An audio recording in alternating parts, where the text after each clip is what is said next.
The Comms Syndicate live stream. It's 11:59 on Radio Free America. This is Uncle Sam with music and the truth until dawn.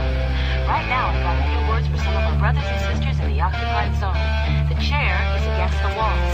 We'll do it live. We'll do it live. I'll write it and we'll do it live.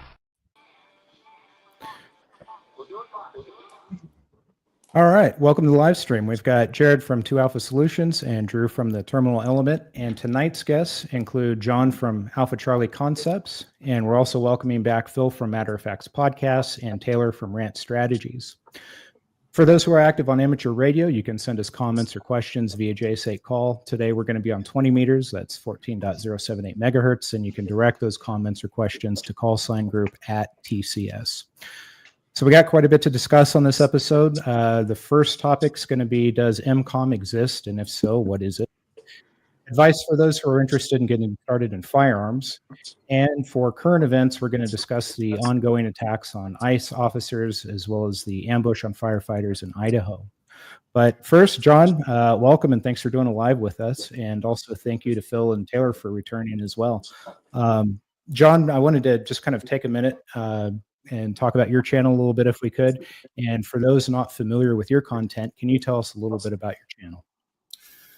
My channel is Alpha Charlie Concepts. Talk about a whole lot of nothing.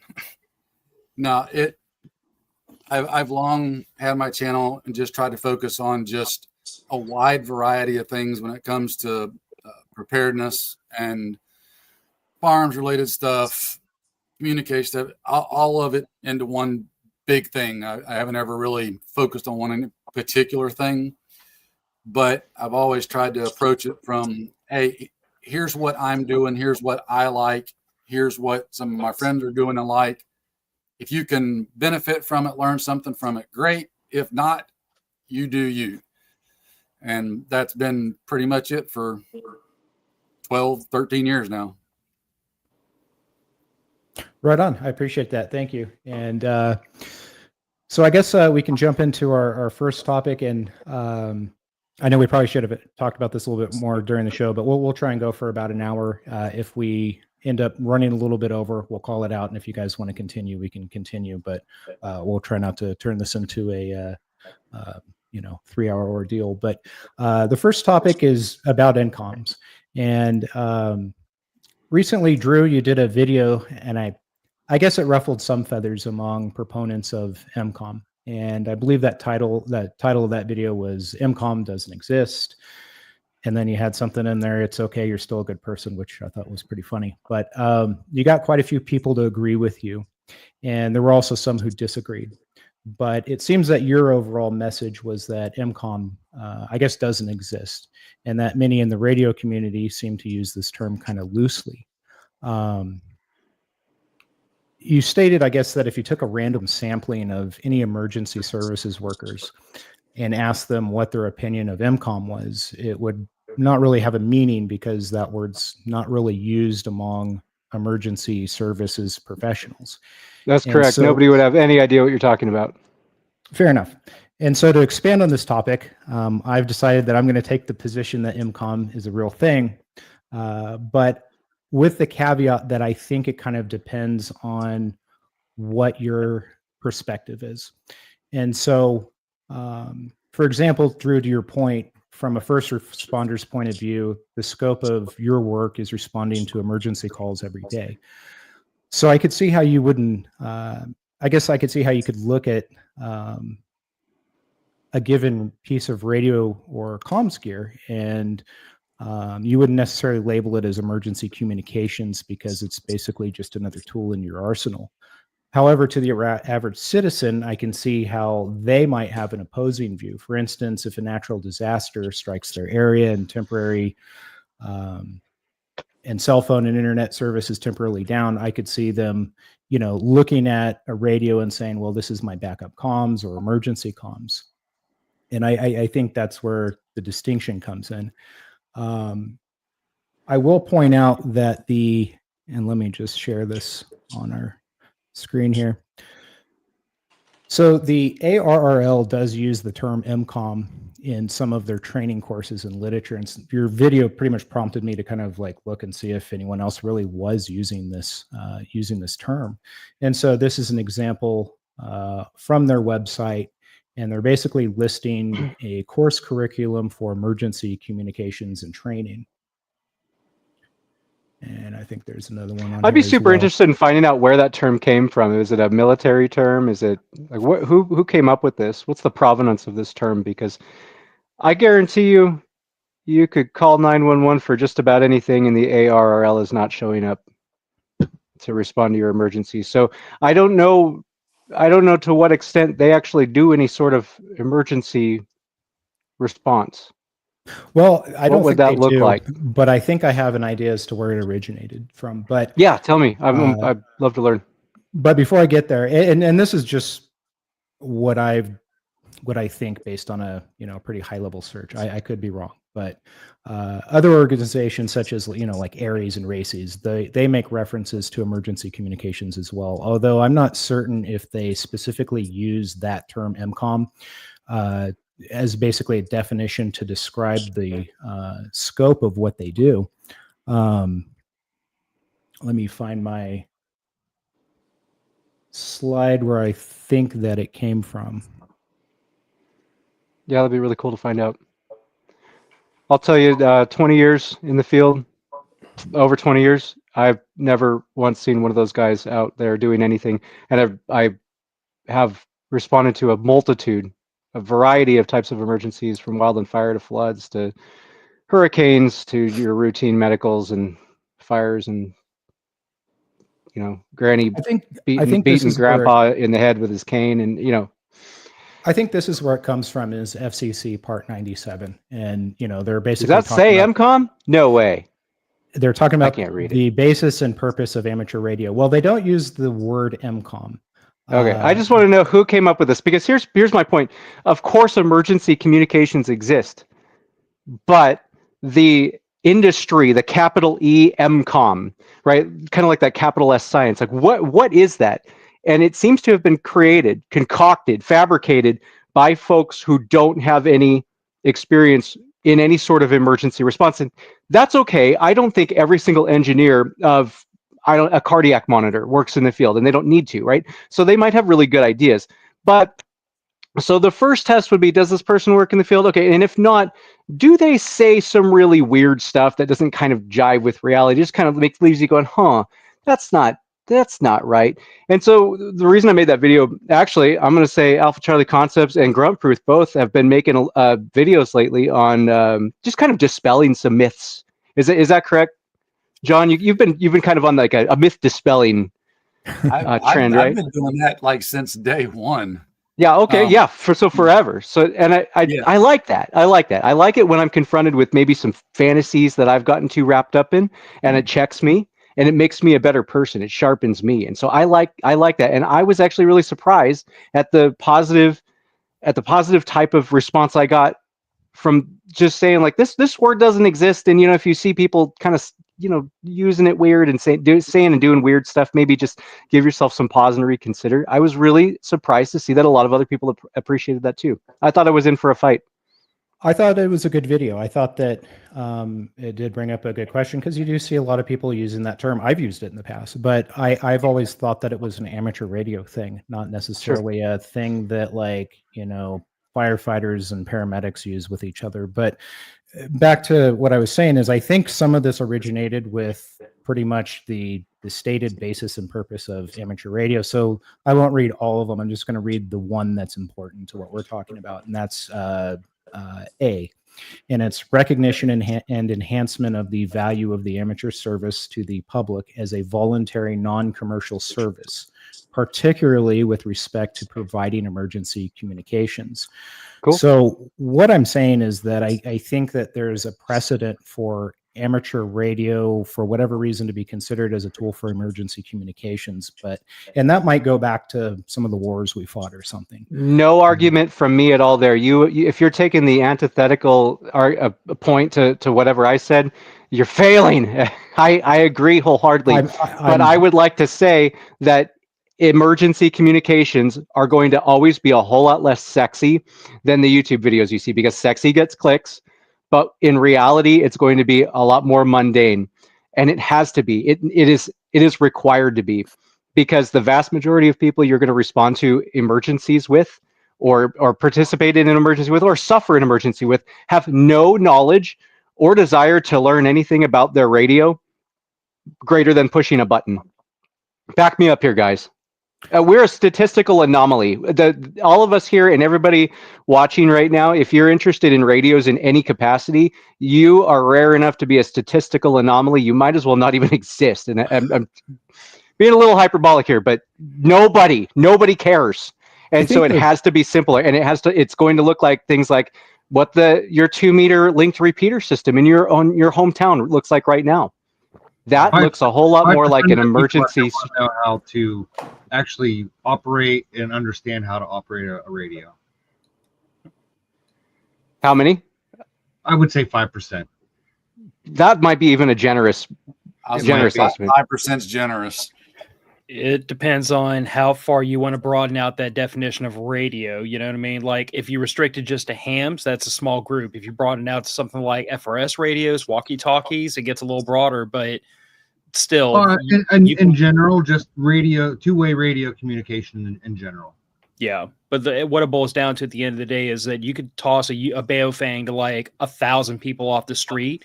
You might find 3 that can figure out quickly how to program that thing. So it's, to Drew's point, yeah, it's a small club. I think it's important to kind of talk about this because there are a ton of people on YouTube that do use this term. And I think that, I mean, you and I have talked privately about this, Drew, but, I think the comments that you made from your point of view as a first responder are valid, especially when discussing the differences between commercial and amateur radio use.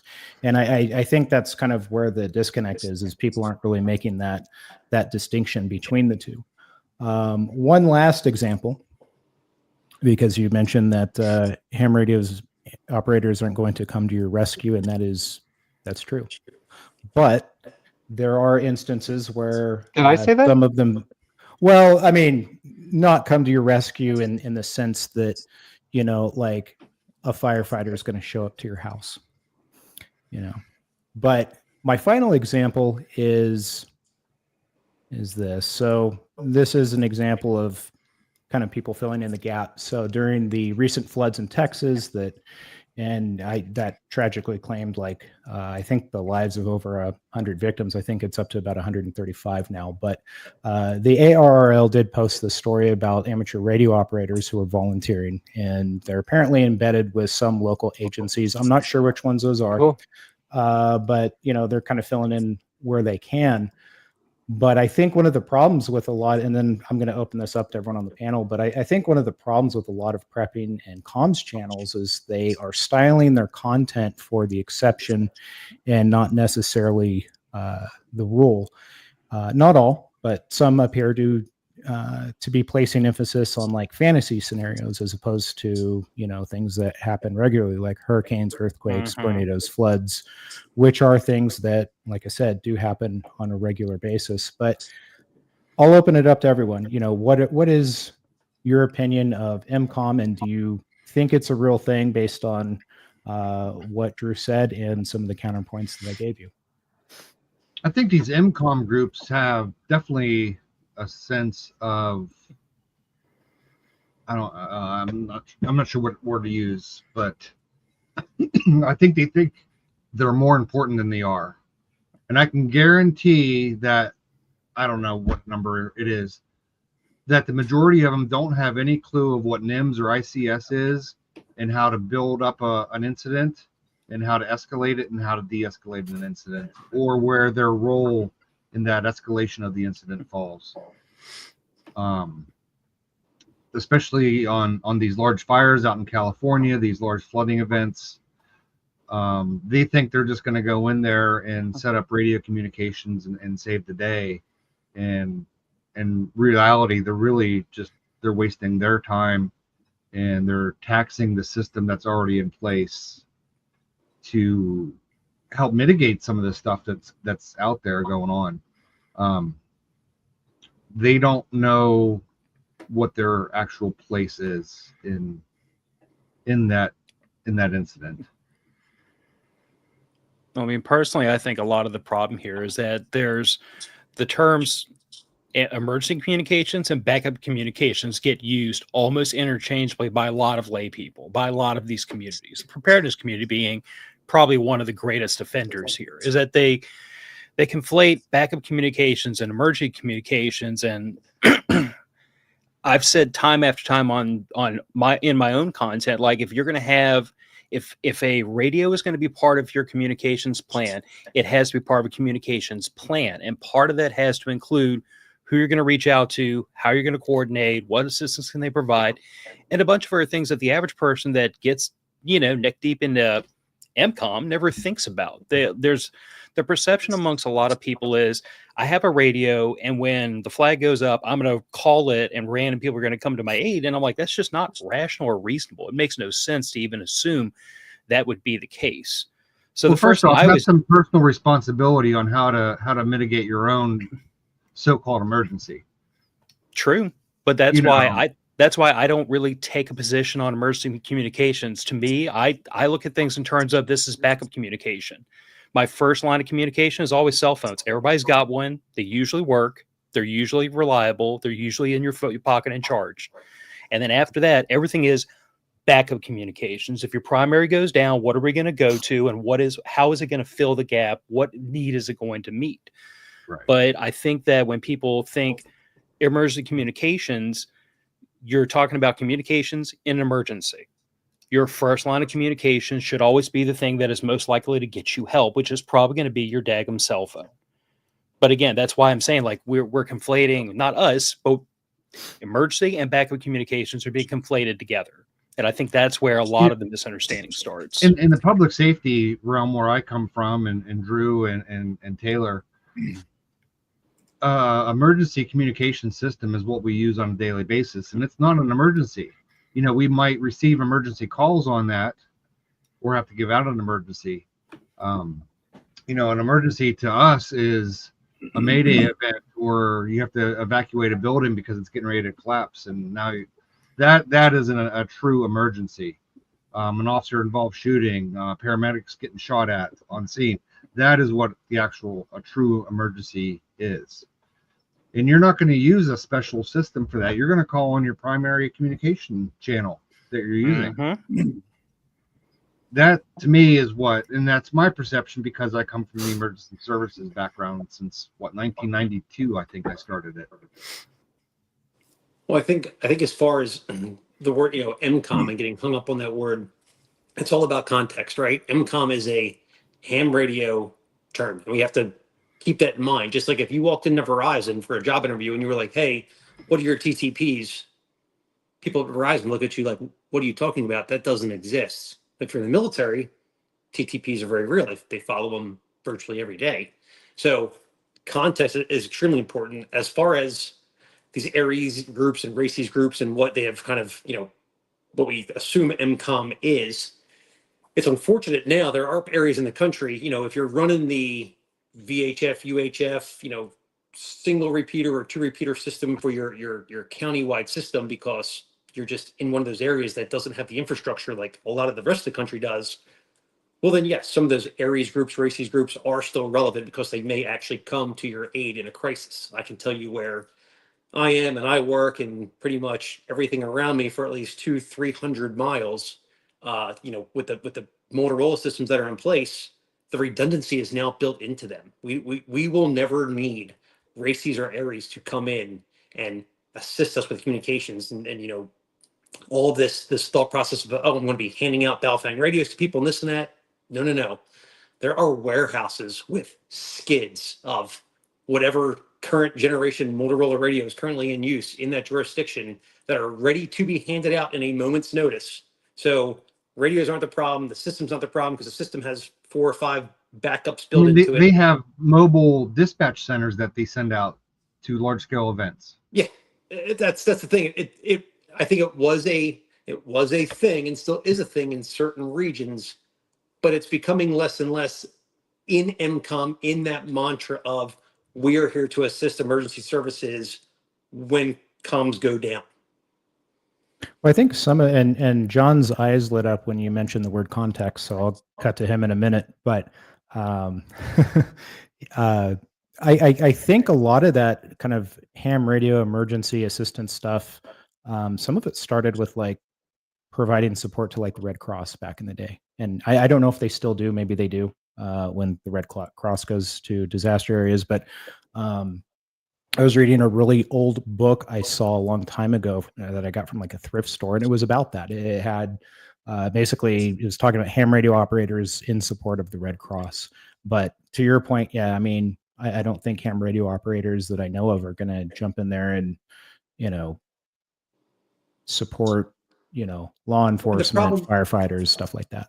And the problem with it is, in the pure ham radio personnel, we're kind of our own worst enemy, because Jared brought it up when he's talking about, not knowing NIMS and not knowing ICS. Well, if you get paired up at the Red Cross tent and the Red Cross people are assuming you are now part of this operation and you should know where you lie, and we've kind of seen the majority of what is out there and they don't, that's very frustrating. They're going to find a way to make you obsolete and not have to rely on you when there is a situation. John, what say you? Well, the context thing is obviously big with me, and it seems like semantics, but it's really not. So back to kind of like what Phil was saying, there's a difference between backup communications and communications plans at a personal level versus emergency communications. Like, I'll just use myself an example. So for like me and my family, obviously if the family's out and about or in town, we're on the far outskirts of the county, but if they're in town, I mean, we use our cell phones. But if something were to happen, my wife and sons have all got radios in their vehicles, and we've got multiple different repeaters in the county that one of them covers a ridiculously big area. And if we couldn't talk on the phone, that's one of our backup plans of call on the radio. I happen to be the luxury of working from home, so I've always got my base radios on listening throughout the day. And it's just a standard thing that if anybody's here at the house, phone suddenly stopped working, make sure the radio's turned on and be listening. That's our backup communications plans. Now that backup might come into play in an emergency, but it's still a backup plan. Now the flip side, not really the flip side, but the alternate side of that is our emergency operations center here where I live, they have a couple of different 2-meter repeaters that are just open for people to use, but in the event of the OC being activated, they have those repeaters up for emergency communications. Last year they got, we have a really big GMRS repeater here, and they've got the GMRS system set up in the EOC now, specifically with the intent of when we get these things, y'all might have heard of them, hurricanes, for those of you not from down in deep south. When they come through, sometimes they tend to take out things in very, very wide paths and swaths of areas. So with the EOC and having those repeaters up, like out where I'm at, I'm on a dead end road. Our road, we've got some elderly neighbors and stuff. If cell phones weren't working, which it's hit or miss out here sometimes, you can go 5 feet and like your phone works great. And if you turn the wrong way, you suddenly have no signal. That's on a good day. Storms come through. If power's been out for a week, our cell towers usually aren't working. But from an emergency standpoint, if we had somebody on the street get injured, hurt, sick, whatever, I can reach our emergency operations center on my radios. Now, to go with like what Jared and Taylor were saying, I'm not talking directly with the fire department, the police department, anybody else. I will be talking with the Emergency Operations Center. I will be giving them information. Hey, here's where we're at. Here's what we got going on. Can you get some help to us? And then they would use their super fancy systems to obviously keep talking to police department, fire department, whoever, and then send them out if they could.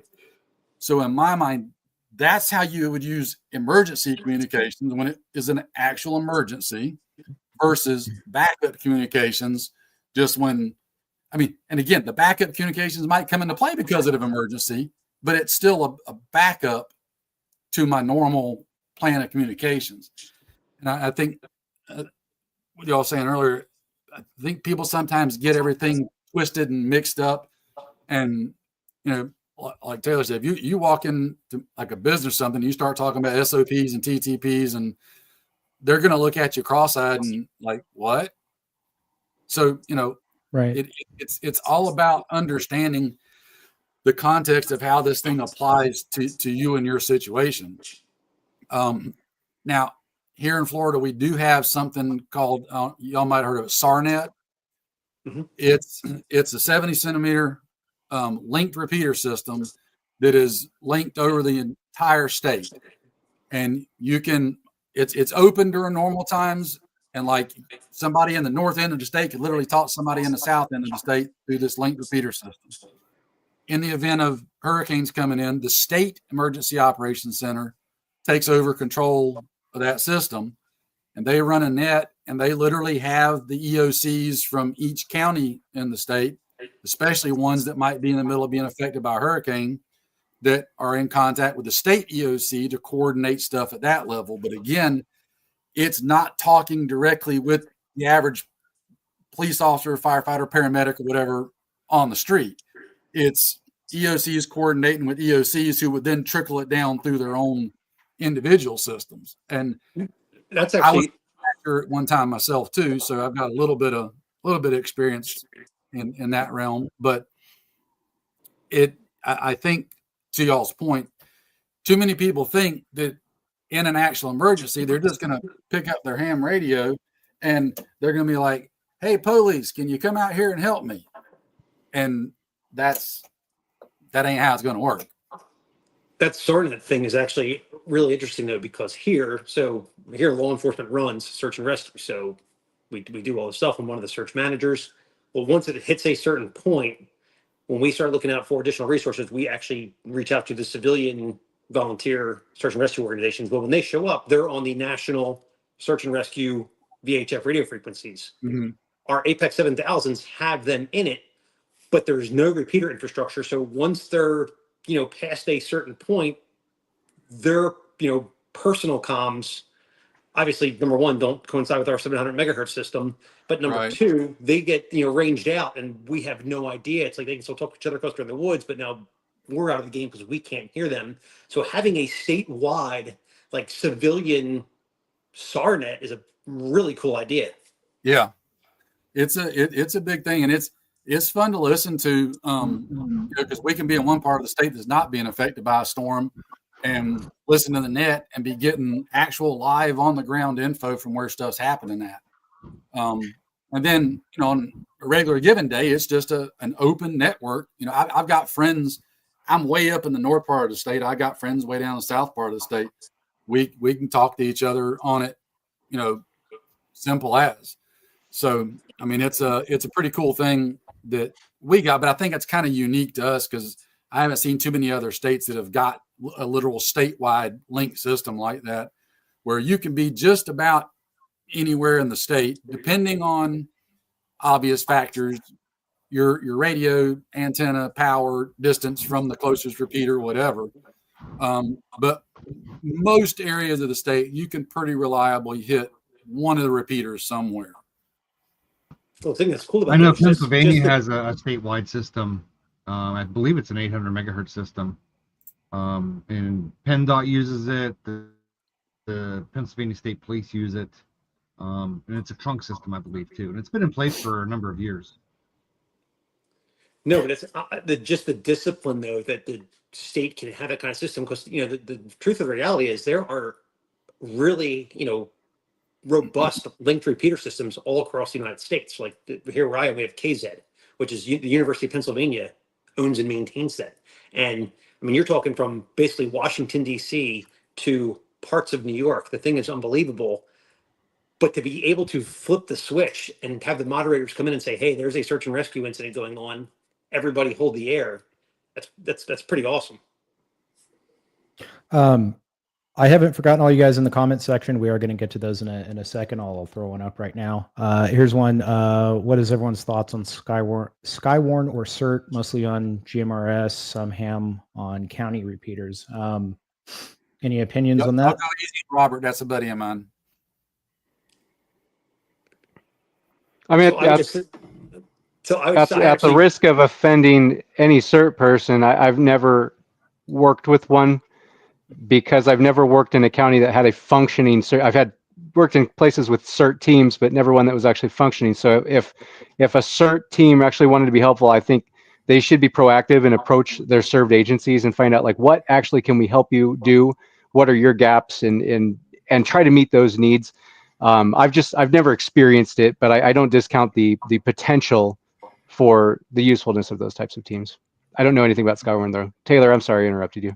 Well, I was just saying, if you know, I just did that video not too long ago where I talked about developing that CERT program, because I kind of wanted to revamp our local one and say, hey, like, have required training, you know, have the checklist basically say you are a vetted person that's had a background check done. You hold a national certification and at least like bleeding control or some sort of first aid. You have the appropriate ham radio license for whatever you're going to be using. Like, it's an actual person who is not only qualified, but also competent in what they're doing. That, hey, if you do decide to reactivate the local CERT team and you're sprung into action, we have full confidence in the fact that if you're out there and you go to report something to EOC to get help there, that it's a valid response that we need to go.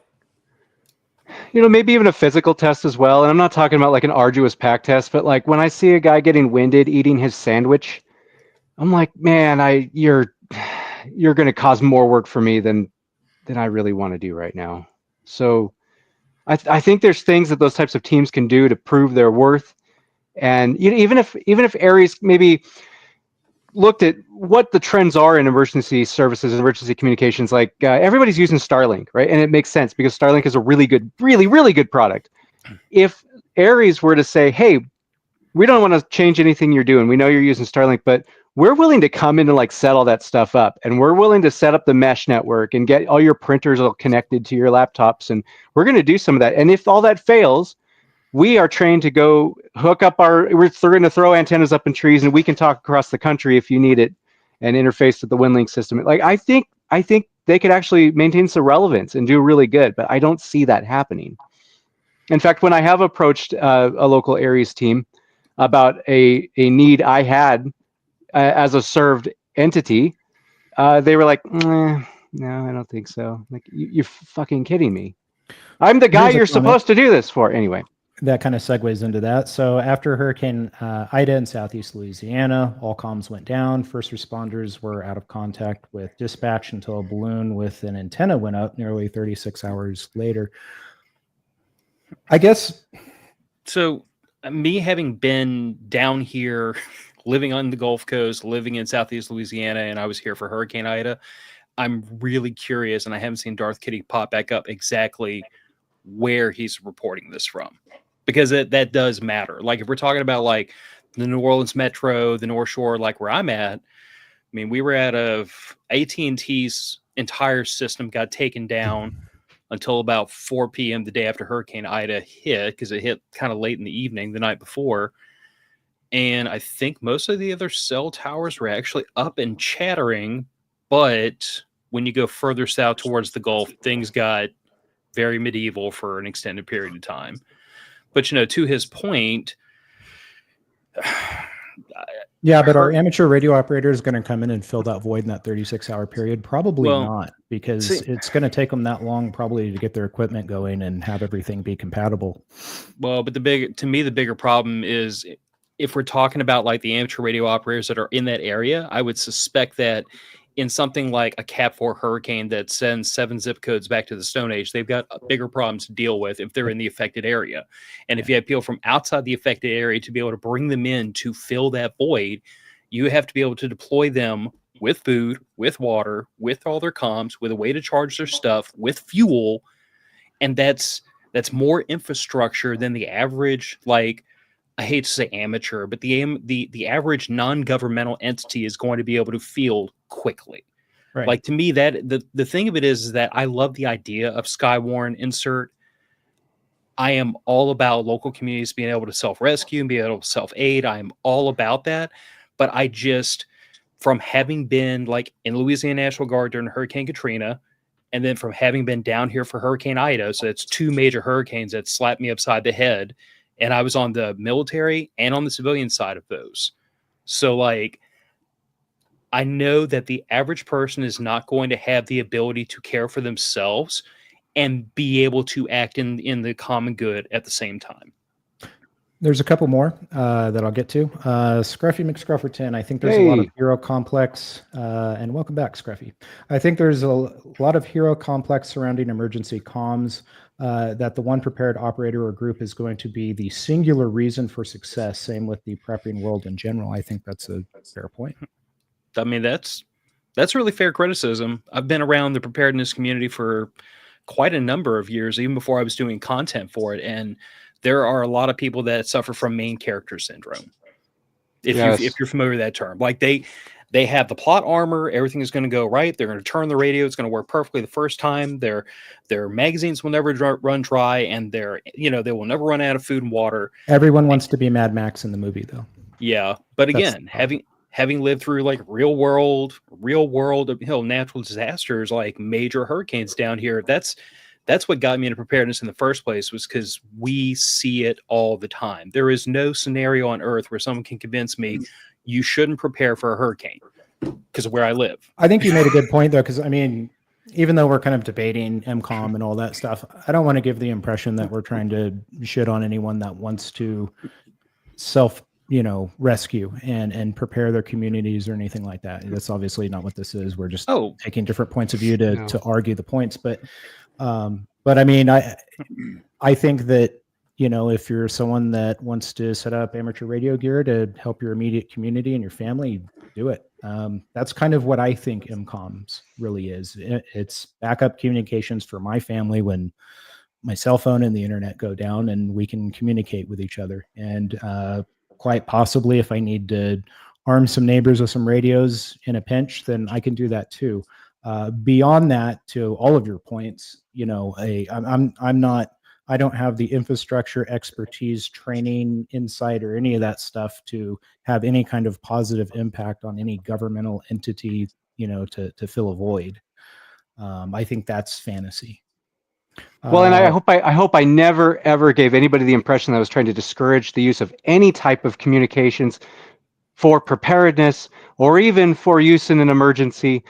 I think we all have an obligation to the truth, and we all have an obligation to know our own limitations. So my issue is with this capital E MCOM influencer industry that has erected itself on YouTube, and it just, some of these folks seem to be dispensing some really suspicious information. And Hold so I just, we're going to take a quick message from one of our radio sponsors. We have a radio sponsor? I'm kidding. Okay. Brought to you by Carl's Jr. So brought to you by Kenwood's MCOM 1 for the show. But if I were to create a channel, and I had hundreds of thousands of subscribers, and I called that channel the Milcom Prepper or something like that, but I've never served in the military. Okay, that's a little weird, but maybe I do have some good ideas for how the military could communicate. But then I go on and you see me making videos of me putting my sights on my rifle backwards and my first aid kit all fits in an Altoids tin. Like, maybe we really should just kind of pause. And maybe I'm not the guy to be taken seriously on this topic. We're going to get there in a moment. Am I making sense here? And I really hope so. And I really hope to never discourage anyone from communicating in an emergency, whatever means you can. A good point, because if you're arguing in favor of community self-rescuing and all that stuff to a certain extent, when the North Carolina hurricane took out everything, the only comms they had was a 2-meter repeater, and to him that's NCOMs. And again, I think it's fair to say it's a matter of perspective. I don't think it's accurate to be like, firefighters and paramedics are using emergency communications. It's just a radio deal. It's not. Yes, and just with Helene, because I researched this extensively, that 2-meter repeater that was up and working that entire time, the net control guy who manned that thing for like 36 hours straight, and they were getting phone calls to go, hey, can you check on my family member? Can you check on my family member? Is this person alive? It was incredible. And the whole point there is, look, this is not the need for ham radio to be supplementing government organizations. However, U.S. citizens doing what we do to say, hey, no, we're capable, or we have a capability, we're going to use it, and provided a real assistance to the rescue and recovery effort. That was invaluable. And I think something like that's MCOM. Go ahead. Here's a practical application.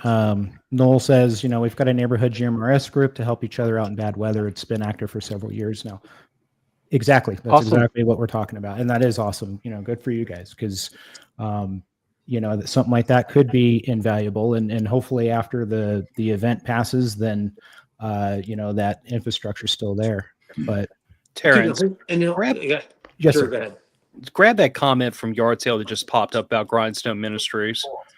I was going to point this out because 6 degrees of separation from Kevin Bacon. Like, I know of Grindstone Ministries through one of the businesses I'm involved with.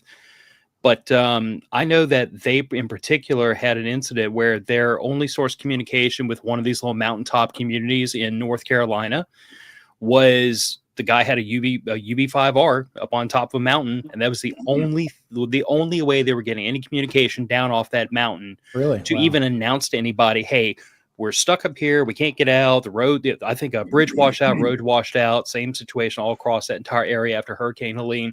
But that little Baofeng was the only way they were able to call for help, and Grindstone heard it and was able to vector help towards them. So, like, that's why I was saying earlier, like, we have to break these two words apart. There's backup communications, which is my primary went down, I still need to talk.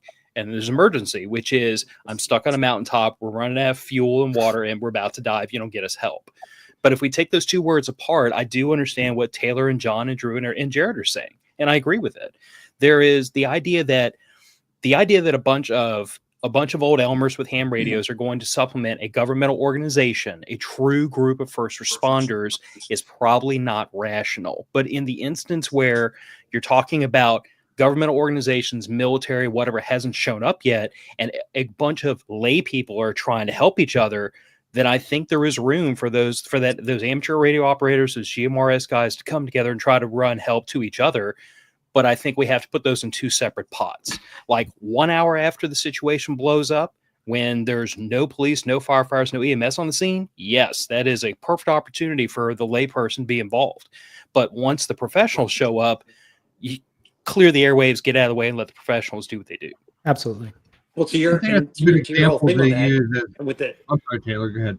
I'm sorry. So with your whole thing on that, and with that guy's comment as far as having the GMRS group, there's been countless examples of, watching the debriefs and the stories of these horrific wildfires when they come busting through, and people giving interviews to the fact of they're actually giving their 911 calls of them calling in to say, hey, I live here, should I be evacuating? It seems like the fire is really close. And the 911 dispatcher, who's 40-50 miles away, is like, no, there's been no evacuation order yet for your town or neighborhood, so you're fine.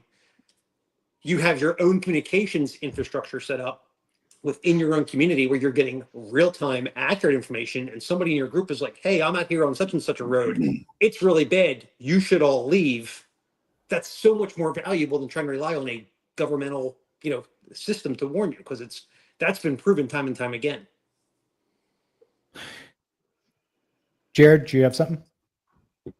Yeah, so the mountaintop thing with Grindstone Ministries, that's a good example of why you should know how to operate your radio, what frequencies are being utilized in your area. I don't know which way that went. I don't know if the people on top of the mountain actually knew what they were doing, or if Grindstone just happened to hear somebody up there because Grindstone knew what they were doing and the people with the Baofeng didn't. I don't know. I don't. It could go either way. I think it probably just happened by chance that they came across it, and I'm just speculating. But that's a prime example why you need to know how to program a frequency, how to program a PL tone. If you're using DMR, how to program in a talk group. I agree. And another kind of part of that is, and I've been kind of preaching this for a long time, and it's getting to know your neighbors. And I think that's one of the things, if you're really interested in this kind of stuff and you care about, helping out your community if, something were to happen, you've got to get to know your neighbors. You need to know people in your local community, because you're not going to go out there and, deploy all this stuff if you don't, have any context, as John likes to say, of who's around you. Just to piggyback on what Jared was saying, in addition to just simply knowing simple things like programming radio, even just knowing general operation of radio, how to scan for stuff. Because it, just as a hypothetical, the incident you're talking about there in North Carolina, those folks could have been on top of that mountain. They might not have known what frequency to go to, but if they knew how to scan on the radio, and they're scanning, and all of a sudden they find a frequency that got traffic on it, stop on that frequency, and hey, we need help. And there you go. So even it's such a broad thing. You need to know what's going on in your area as far as what frequencies are active, what different entities on what frequencies, so on and so forth. You got to know how to operate your radio, how to scan it, how to program, manually put frequencies in.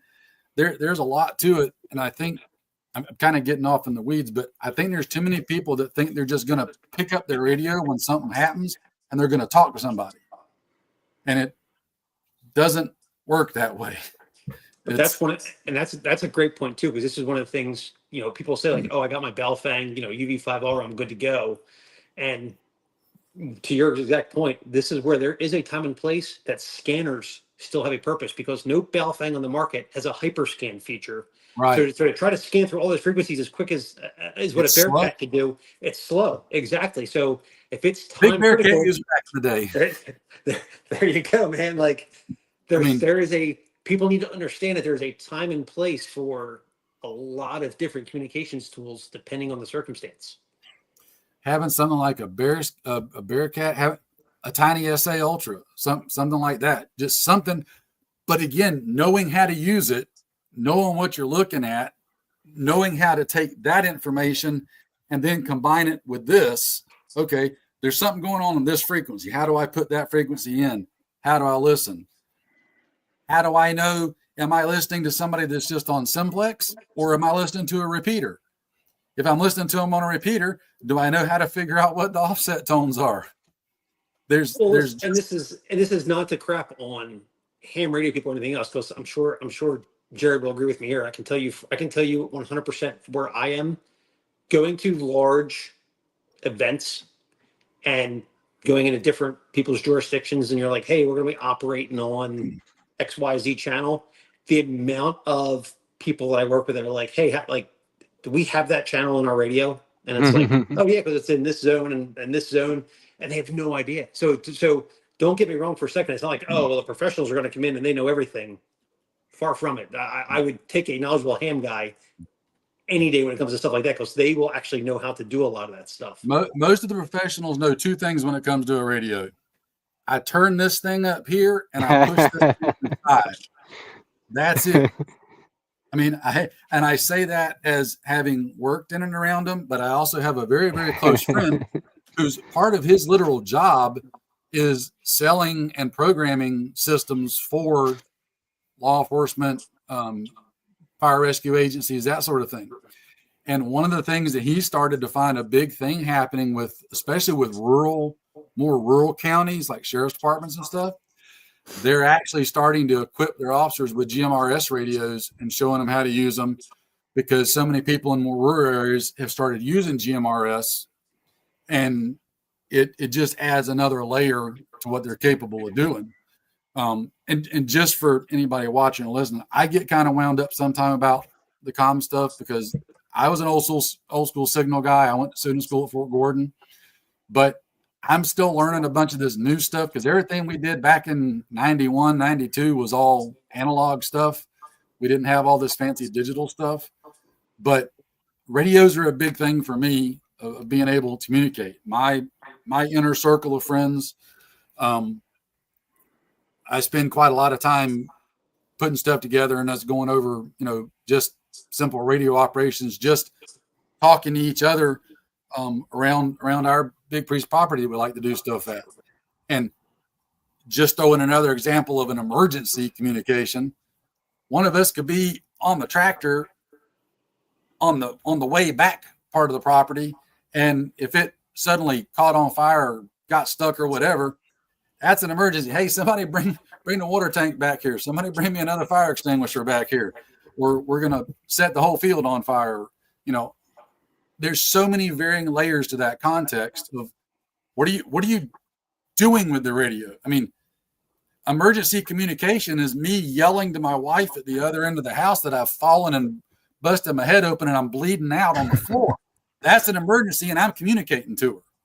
So, what's the context and what level are you talking about? And one other thing I wanted to jump on that Terrence, you said earlier about people being wanting to be the main actor and main guy, whatever, when something goes bad, and they think they're just going to set up all their stuff and just go to work and everything's great. And be an expert leader. And they're going to give command, give orders. Everyone's going to follow them too. Okay. The better part of my life, I've been doing this stuff. And the only thing I say to people like that is, you obviously tell me you've never really done this stuff without telling me you've never really done this stuff, because you haven't met my friend Murphy yet. And I guarantee you meet my friend Murphy. And it's going to be right when you think you're going to just set everything up and just roll with it. Briefly, before we move on, we are about 52 minutes, so I promise you guys I would try and keep us on time. We're about 3/4 of the way, I would say, through our content. So if you guys are okay with going a little bit further after we hit the 1 hour mark, I think we're gonna go slightly over, but that's where we're at. I do want to circle back just to keep things moving to just comments that and the theme of basically appearing to cater to the exception and not the rule. And Drew, you kind of alluded to this, so about the Altoids and backwards iron sights. So we're going to get into discussing firearms a little bit. But a recent example that caught the attention of several content creators as well as some in the 2A community was a YouTube channel that did a video featuring an AR pistol. And the context, because we would be remiss if we didn't mention context for John, of the video was about the gray man philosophy of blending into whatever environment you're in. And I know that there's probably a lot of different opinions on the gray man approach, which we won't get into, but that was the context. This particular channel has approximately 150,000 subs. So it's not a small channel. And they do mainly focus on radio, but it kind of seems like they're trying to make the leap into firearms, which is, that's fine. But before I go any further, I didn't want to bring the channel name up during this live stream for a few reasons. And I know some of you in the comment section will probably scold me for that. But I do want to talk about what happened because there's some lessons learned. And I think that our panel can certainly bring up some as well. But the primary reason I didn't want to mention the channel name is that person's not here to defend themselves, nor do they have anyone here to advocate on their behalf. Secondly, I don't want to come across as piling on because the channel in question, they've already, gotten a lot of grief and negative feedback and has since, I think, pulled the video down. But third, I don't want to speak for all of you, but there have been plenty of times that I've inadvertently put my foot in my mouth and would have been really appreciative for any grace anyone was willing to give me in the comments section. I think that can apply to anyone. But the summary of the video is this. The context was about this content creator's preference for the gray man approach. And as part of that philosophy, this person mentioned that when they're on trips far from home, they like to travel with a firearm. And then they proceeded to reveal an AR pistol that was concealed inside of a gym bag, as well as, I think, like a chest rig. But the problem is immediately people in the comment section began to point out the fact that the content creator had their backup iron sights on backwards. And I'll give you my personal opinion. I'm going to open it up to everyone, but I'm into firearms, but I don't talk about them on my channel because I'm not really qualified. I'm not an expert on this stuff, but I think that, where this channel ran afoul is they failed to respect the new thing they were trying to do. And I think that that's a mistake that anyone can sympathize with.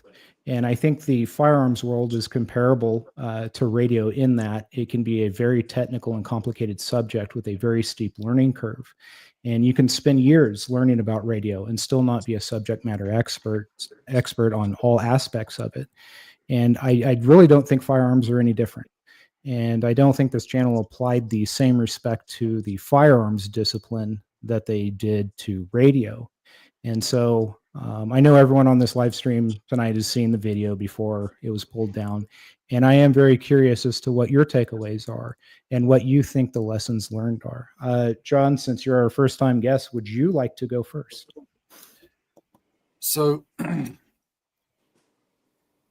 I appreciate the fact that you're not naming and shaming per se, because I mean, sometimes stuff happens. We're all human. We all make mistakes. And let's be real, as I think most of y'all like me, if you put up stuff on YouTube's comment section more often than not can be some of the most holier than thou motards you ever wanted to meet in your life. That said, if you're going to put stuff up, there's two things you got to do. Number one, be careful, as careful as you can, when you're talking about a serious topic like firearms, because I'm sure most of y'all, and I'm not speaking for you, but for me, the firearm stuff isn't a game. It's not something to be taken lightly at all. They are lethal tools that, when proper due diligence is not given, bad things happen in all kind of different ways. Make sure you don't have to be a firearms expert to talk about firearms. Just make sure what you're talking about, that particular thing, and you know what you're doing on that particular subject at any given point before you go throwing it out there to everybody. Now, to your point, for those that were watching and might not be into firearms, used to it, you might be new to them, whatever. Most backup iron sights, like what you're talking about in this particular incident, I've even just got don't show any props, we'll get booted. Yeah, there are labels and stuff on them. It's pretty obvious if you look at them which way they're supposed to go. Now, in fairness, you can put them on backwards and they'll likely still work as long as you zeroed it. Now, you might experience a little bit of frustration trying to zero it when you're trying to adjust the sights the way they're supposed to be adjusted and your shots are going the wrong direction. It's because they're backwards. But if you've got it zeroed, even if they're on backwards, they'll still likely work. That said, if you're throwing that stuff up for the entire world to see, understand that people are probably going to call you out on it, because it gives the impression that you didn't take the time to really make sure all your stuff was straight before you threw it out there in front of everybody. Again, stuff happens to all of us, but I think this is one of those topics where if you're going to talk about it, you got to do the best you can to be as accurate as you reasonably can, or preface it up front. There's nothing wrong with saying, hey, I'm new to this and I just got this and here's what I'm wanting to do with it, blah, blah, blah. That's different, because then somebody might come in and say, okay, well, hey, just so you know, you've got this wrong, versus saying, here's what I've got and here's what you should have and here's how we're going to use it. That's giving the impression that you know what you're talking about. So that's the difference of saying up front. Again, relating it to the radio stuff, that's like me trying to talk about DMR radios. Yeah, I've got some. I play with them, but I'll be the first to tell you if I'm doing something on them, I am not I'm very, very new to the DMR stuff. I'm trying to learn it. I'm old school analog.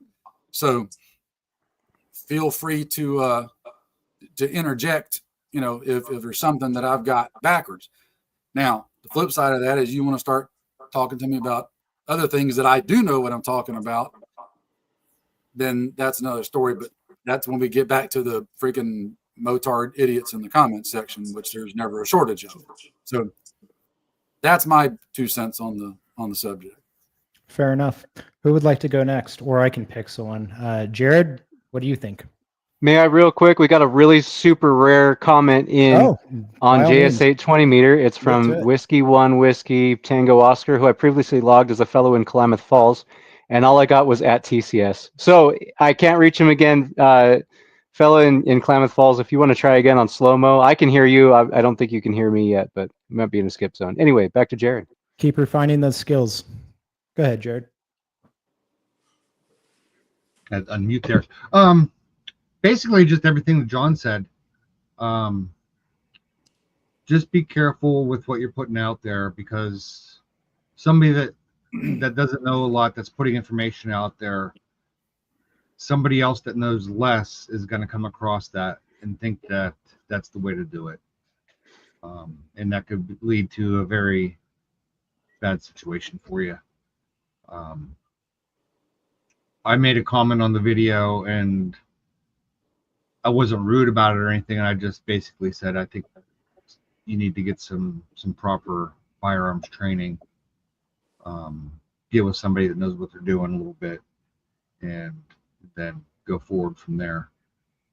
Also, the way he had his bag packed, he had his AR, 7.5-inch AR, packed about halfway down his bag, so he had to dig through his puff jacket and his chest rig that he got 5 or 6 years ago and has never used, and then he pulls out his AR and the bolts lock backwards. I think the dust cover was open.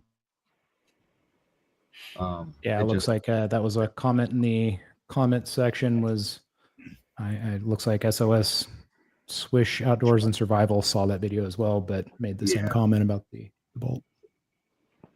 So just go out and get the training. I always harp on training. You don't know what you don't know, and there's no shame in it, really. There isn't. But you have to know enough to ask. Say, hey, I need some help with this. Who's next? I'll hop in. Do it to it. I know when this whole thing first cooked off, we were having a spirited discussion about how much of the criticism was valid, and I just kind of intoned something I'll say to everybody that's sitting here tonight. Social media is big boy rules. If you put your face on the internet, if you put yourself out there as an expert, if you say I know stuff and you should do it, you are wide open to any amount of criticism gets hurled your way, because this is big boy rules. You go on the internet. It's a rough place sometimes. But the other thing I'd also point out is, like, I ran into this about a year ago where I was watching somebody else's content. I was talking with another friend of mine in the preparedness community about it. And they told me, they said, the problem with what he's putting out there is it makes the assumption that everyone knows everything you do. And that stuck with me for more than a moment, because I thought to myself, I'm like, okay, so I have to always bear in mind whenever I put something out there as far as content, or whenever I propose something, that there are going to be people out there that have been in the preparedness game for 5 or 10 years who have some context, who have some prior experience, and I don't have to spell out every little bit of a scenario for them. But there's also going to be that person that's been doing this for about 15 seconds. And if I don't tell them every little thing, or if I put the sights on my AR pistol on backwards, they're going to assume that's the right way to do it, because they don't know any better. They're brand new. And that has been something that has stuck with me for a while now, is this constant idea of, like, refreshing myself, checking myself, making sure that what I'm putting out there makes sense, at least to me, and I can defend it. Even if it turns out later that it wasn't a good idea, I can at least stand in front of my audience and say, you know what? It seemed like a good idea at the moment, but in hindsight, it was a stupid idea. But you have to bear that in mind, that you're putting this content out in front of some people who are literally brand new to this, even if you yourself count yourself as not an expert. DJ, especially when you have you don't know what you don't know. Yeah. Well, yeah, but especially when you have like 100,000+ subs, like you have a responsibility to those people who you are, whether you want to see this way or not, you are mentoring. You have a responsibility to make sure that at least the things you're proposing do not wind up screwing them over. I think his intentions were good and admirable, but it just doesn't have the proper training to go along with the intentions at the moment. Yeah, I mean, I'll give you that, Jared, but I'll put it this way. When you bunch of nerds, and I use that word with all the love and respect and admiration I can, when y'all start talking about ham radio stuff, I sit here quietly. I'm not a ham guy. I'm a GMRS guy. Y'all want to talk about GMRS, I'll talk your ear off. But it's not ham radio is not my radio service of choice. So I'm not going to put myself out there as knowing something about something I don't know about. I'll sit here, enjoy the conversation, and listen and chime in where I can. So like that's the only thing I can say is that if you want to broaden your channel and jump out into firearms, fine, but respect the subject enough to spend the time researching it so that your first shot out of the gate, you don't look like a freaking rube. First shot out of the gate, get someone that knows about firearms, that has a firearms channel, and hey, here's what I don't know. Tell me about it. And this is 2025, not 2005. Right. The proliferation of firearms knowledge and knowledge specific to ARs has exploded in the last 20 years. You cannot put out content about AR-15s in this environment, in this climate, in this year that is a little bit cocked up because someone's going to call you on it. We're way past the point where anybody can. We're way past the point where anybody can say I didn't know because it's YouTube and it's Google and you have a phone in your hand. You had the opportunity to learn. You just didn't. And that's fine, but like that's what happened. I also don't build my LPOPs 20 feet behind my truck either. I mean, that's valid criticism. And I'm pretty sure I commented to all of y'all when you brought that up. I was like, I'm pretty sure when I built, matter of fact, that god awful thing, that the man pack radio. And I very quickly pointed out to everybody, I'm like, that is not a man pack. That is not a put it on my back and hump it through the woods to talk to my fellow radio nerds. That is a take it out of the back of my truck, put it on the ground, stand an antenna up, and have a base station in the woods. I am not. I said it before, and I will come to your defense. You are one of the very few that has put one of those together that actually has a real use case for it. Well, yeah, because I would like to be able to run a moderate range repeater out of my front yard if the cell phone towers are down. Taylor, how about you? Anyway. What do you think?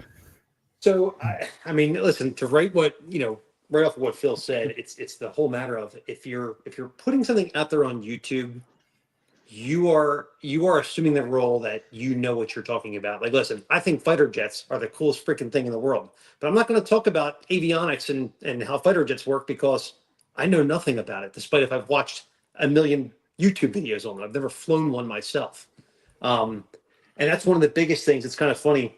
So Rants t-shirts, our legit motto on the back is Esse quam videre, which is Latin for to be rather than the seem, because we're not about being posers. Whatever we teach, whatever we're putting out there, it is stuff that we do professionally every day and have done for 15 plus years. So we don't subscribe to that at all. And as far as the AR stuff goes, and I'm sure everybody in this group will kind of see where I'm going with this, is, you can't, to Phil's point again, you can't talk about ARs and not think people aren't going to know what the real story is. Like GBRS group, those guys, for their careers, their resumes are out freaking standing.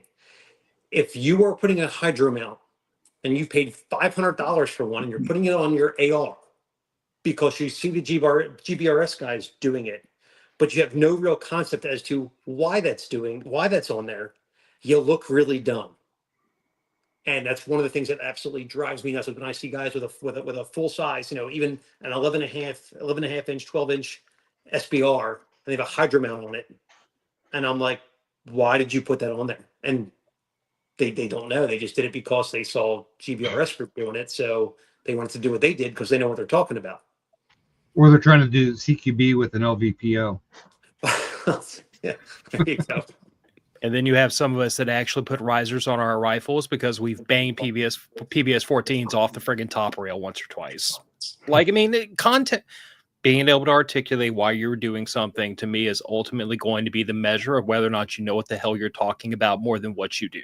Because you can do the wrong things for entirely the right reasons, and the right things for entirely the wrong reasons.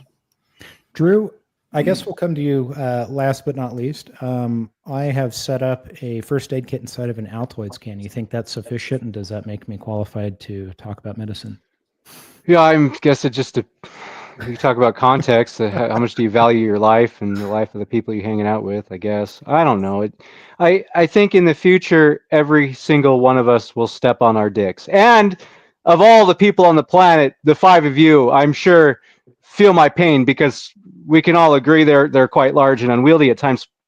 But I'm looking at a pattern of behavior, right? So one kind of stupid wiener thing to say on the internet. Okay, I hope I get forgiveness for that, and I give a lot of forgiveness for that too. But when we see a pattern of behavior, a pattern of leading people down kind of a wrong and dangerous path and being really irresponsible with the following that they've built, the platform that they have, this just rubs me raw. It really irks me, and I can't get over that.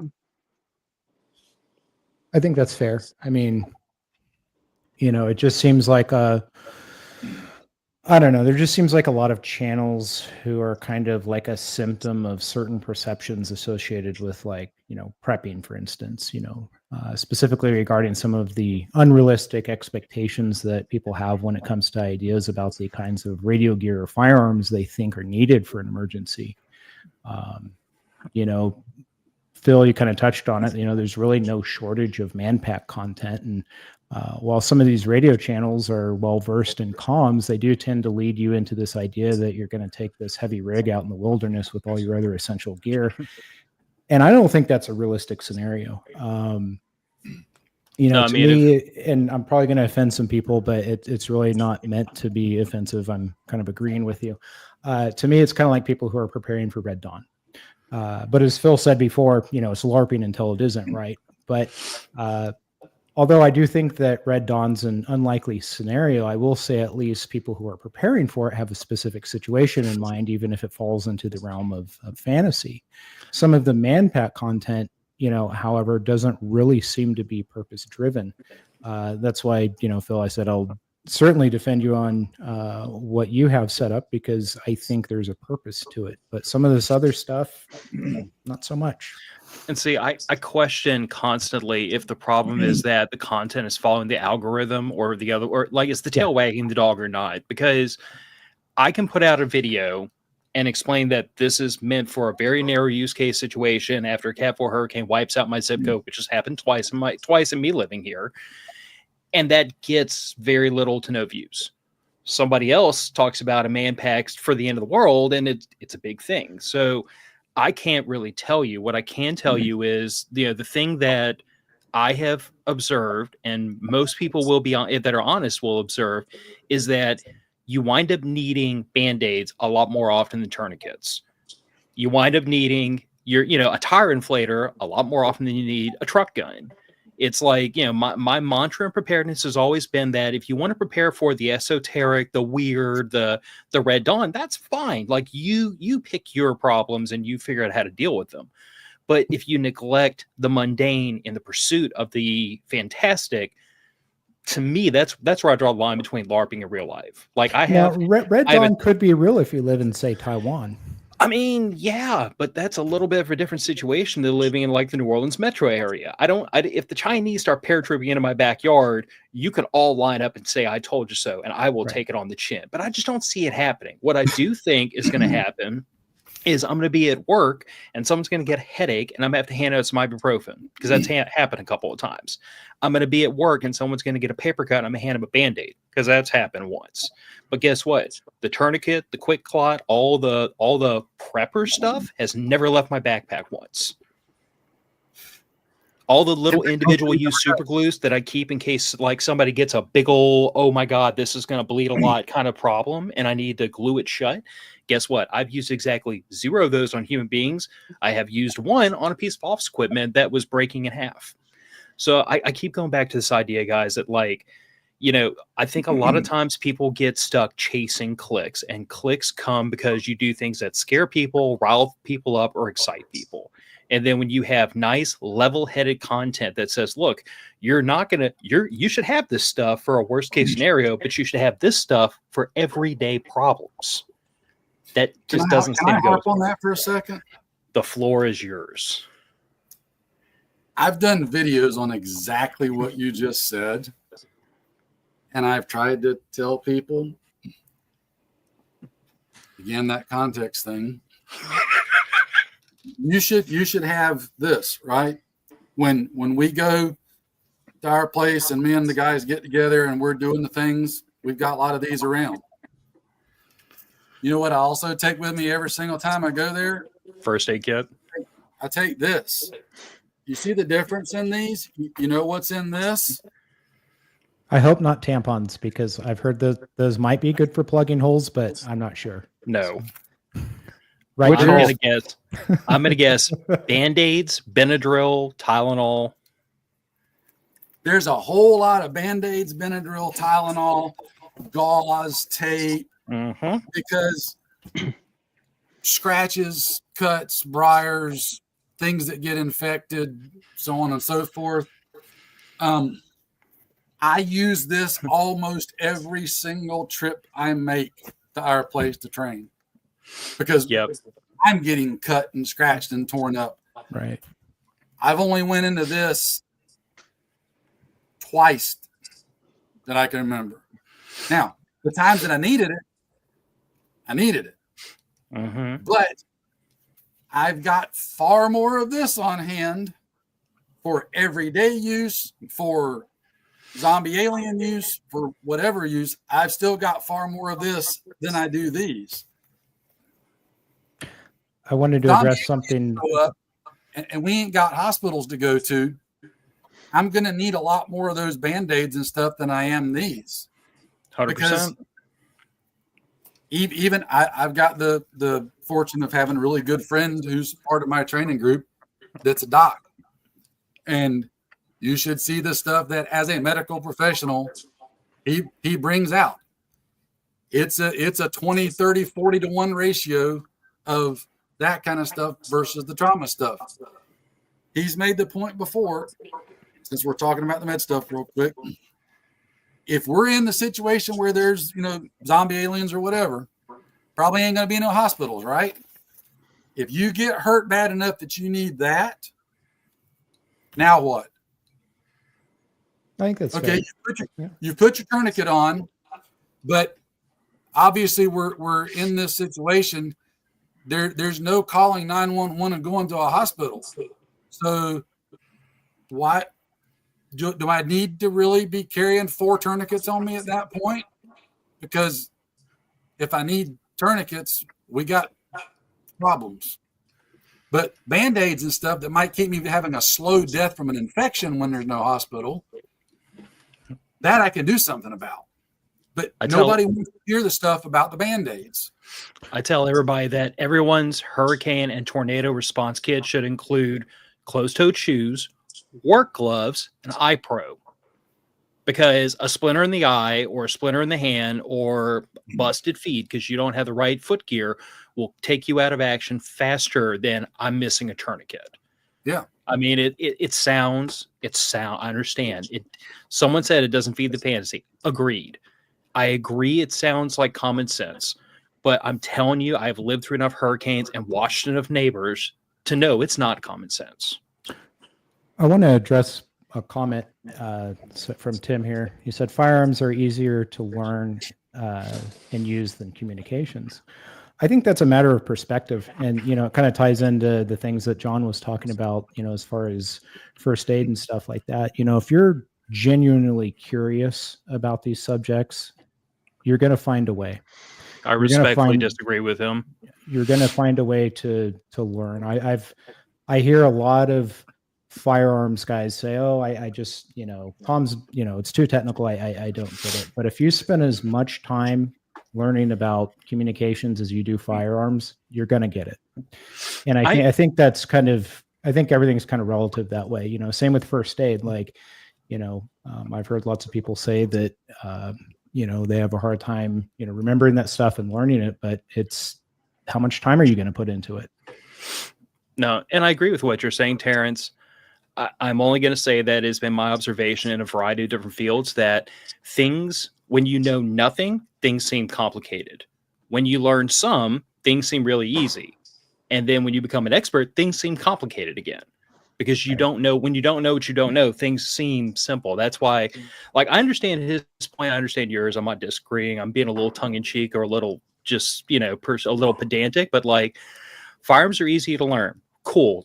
Talk to me about precision long range shooting, build a dope card, learn how to shoot with thermals and night vision, like learn how to lead your targets while hanging out of the side of a helicopter. Like, I can make this really complicated. But to your point, I can also make comms really simple and really complicated too. It just depends on like to what degree do you want to learn the subject, what's your application, what makes sense for you. But I think that there's a lot of people out there that whether you're the comms guy trying to get into firearms or the firearms guy trying to get into comms, you learn just about that much and then say, whoa, that's really complicated. It's like, but you spent all this time learning this other subject. Like, you ought to be able to figure this out too if you want. Let's be honest. Guys will spend an hour watching a super cool dude from SEAL Team 6 kicking indoors and doing CQB stuff. They'll watch an hour's worth of that, not bat an eye. But you try to give them a 10-minute video on how to set up a GMRS radio and talk to a buddy, and they don't make it more than a minute into it. And some of those same people also have all of Patrick Mahomes' stats memorized. That is an excellent point. And it's like, if you've got time to do that shit, you can learn to do this other stuff if you're really interested in it. And if you're not interested in it, that's cool. If that's not your jam, I'm not going to shit on it. Be honest about that and admit it. Don't make up an excuse. Yeah. Here's something that's right up all of your alleys, I think, for the most part. So when it does come to radio, one question Hams often hear is, how do I get started? And what radio should I get? And, I've heard this ad nauseum, and it's a very difficult question to answer. And I'm sure similar questions are often asked of people in the 2A community. So, John, I'm going to start with you on this kind of next line of questioning. So is there any advice that you would give to someone just starting out? And what direction would you point them in if they were interested in firearms? In firearms? First, get very little of your info from YouTube. I mean, I'm sorry, I'm just being honest. And sadly, the reason I say that is because so many people, I told you I beat this horse. They don't context.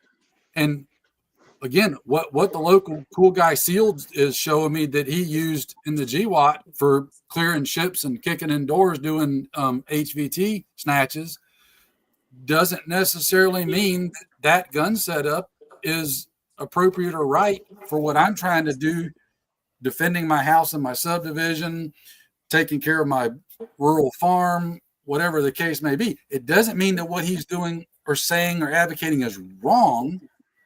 It just means it might not be applicable for my scenario. And that's what people can't seem to separate. It's this all or one thing, and it's all black and white. And it's like, that's something that drives me batty. And I've got like a list this long of videos I want to do on that stuff. And I just never had the time to get around to it. But to your point, don't feel like you've got to take out a second mortgage to get started when it comes to the firearm stuff. You can get what a lot of people will consider trash tier stuff. Generally, it's not. There are exceptions, but you can get a decent rifle for not a lot of money to start learning and practicing and training on. As long as it does two things, if it goes bang every time you pull the trigger and it hits the target, you're good. You can learn and train from there. But seek out training.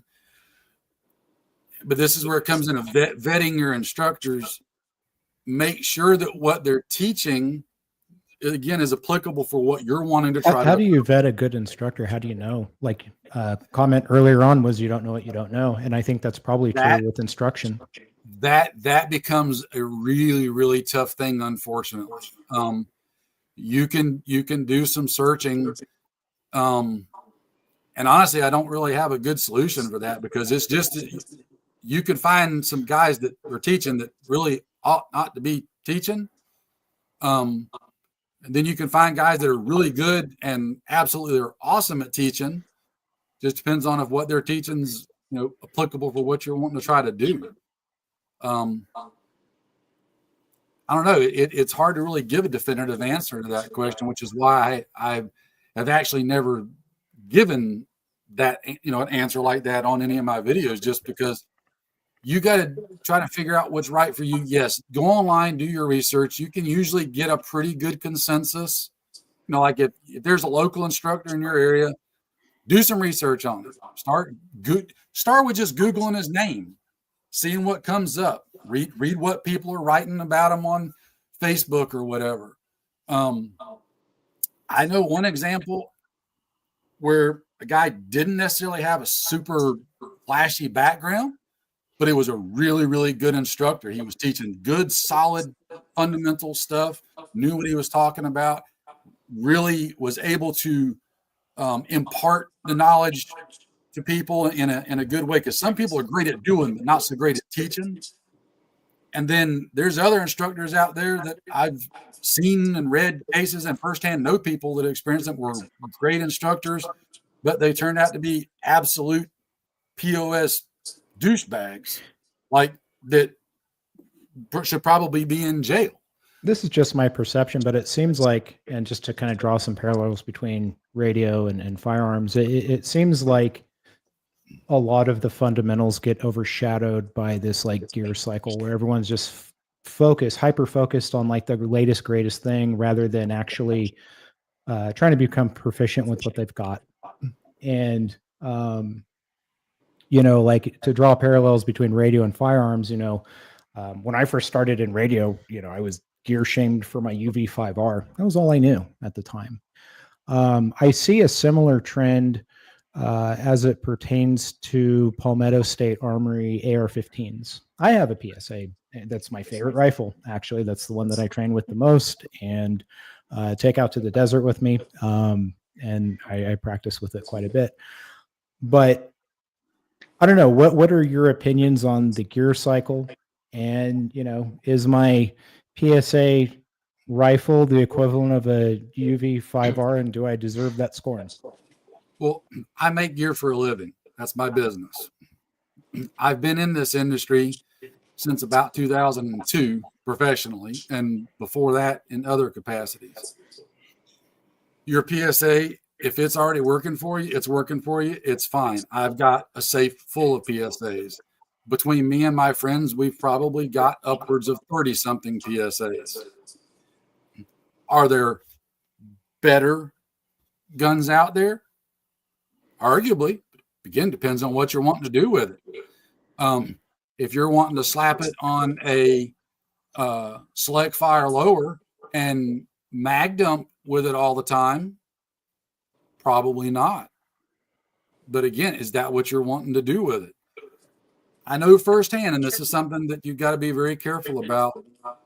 There are companies in the when I say industry, firearms industry, gear industry, etc.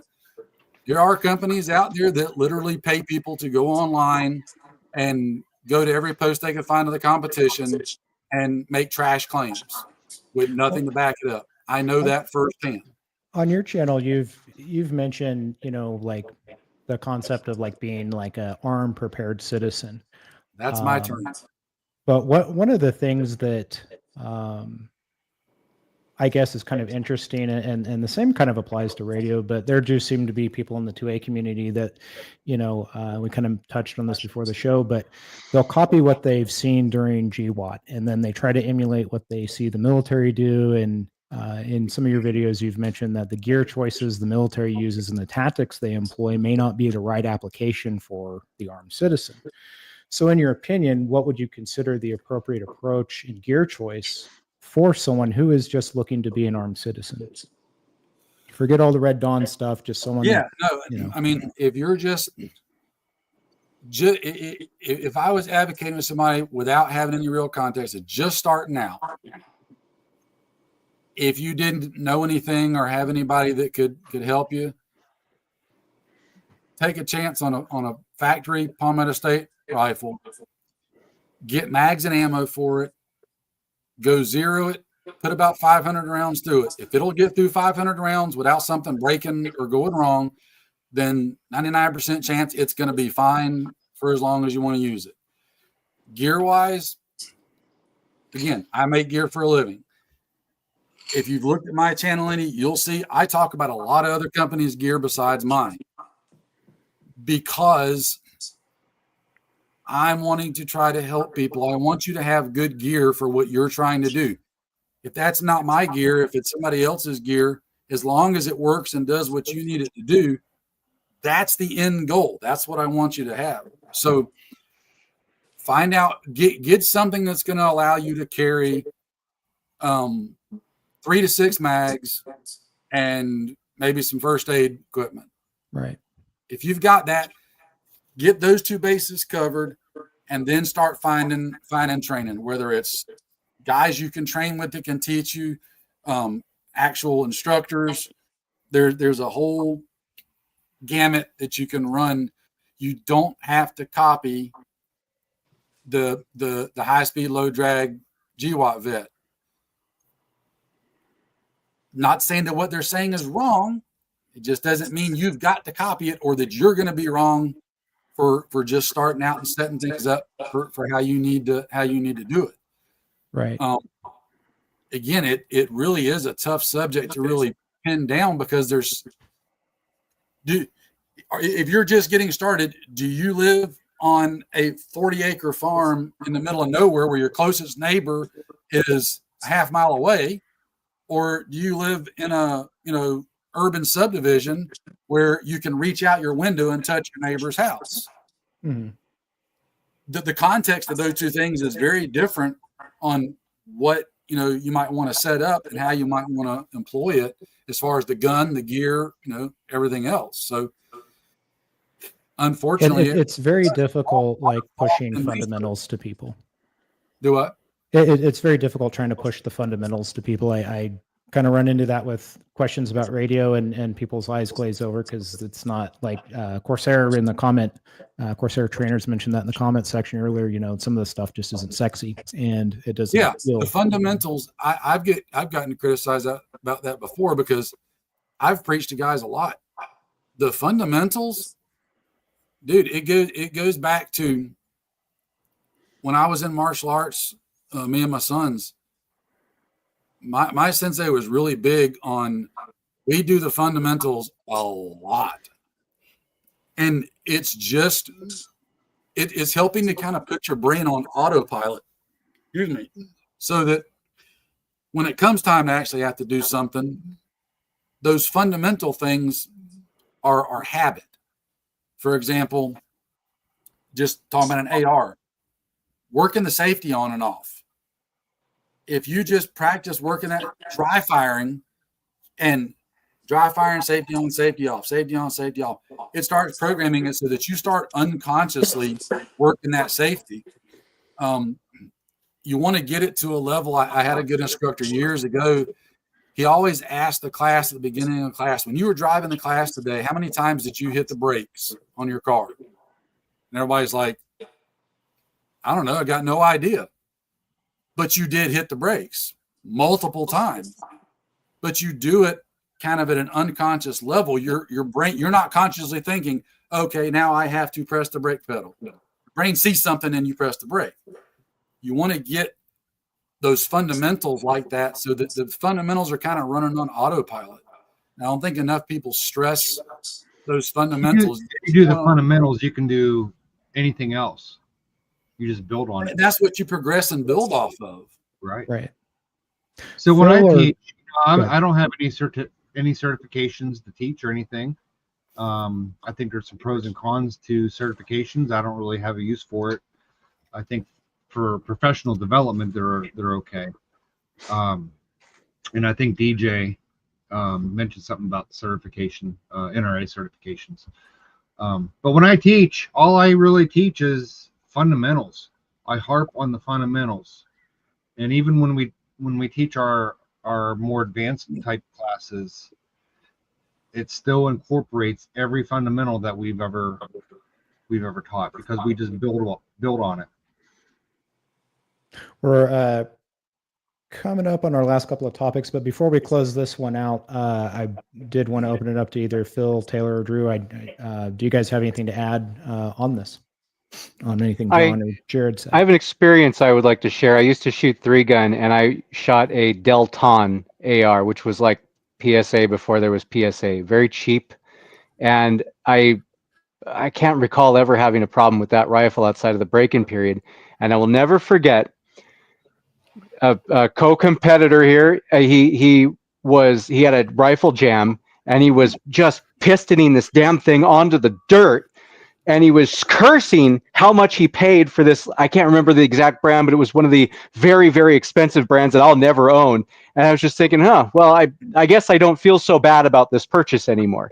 Because you always feel like, I'm not measuring up against all the magazine ads, but I for whatever it's worth, my unqualified opinion there, just my experience, I don't think a person really suffers from having a very affordable rifle. I think what's probably more important is having a rifle and learning how to use it. Am I wrong there? Am I on the right track? Nope. So I'm going to bail out after this question. But my thing on this is, as far as, again, everything has to be in context. And my whole idea would be, so number one, I, as much experience as I have, passing qualifications, the whole 9 yards, I still don't consider myself a gun guy. If somebody came and asked me about guns, I would refer them to the local gun shop, who happens to be former law enforcement guys. I would refer them to one of our firearms instructors to go talk to them, because that's their thing. That's not really, guns aren't my thing. I have more experience than most, but it's not my thing. All I would say is, they're like, hey, I need to have an answer. Just like with radios, what is your goal with it? If you tell me, hey, I'm just getting into it, I just want to basically push the buttons and learn how to use it, then by all means, get a Balfang if you want a radio, get a Taurus if you want a handgun, buy a PSA if you want a rifle. You will learn how to use all three of those and figure out how to use them.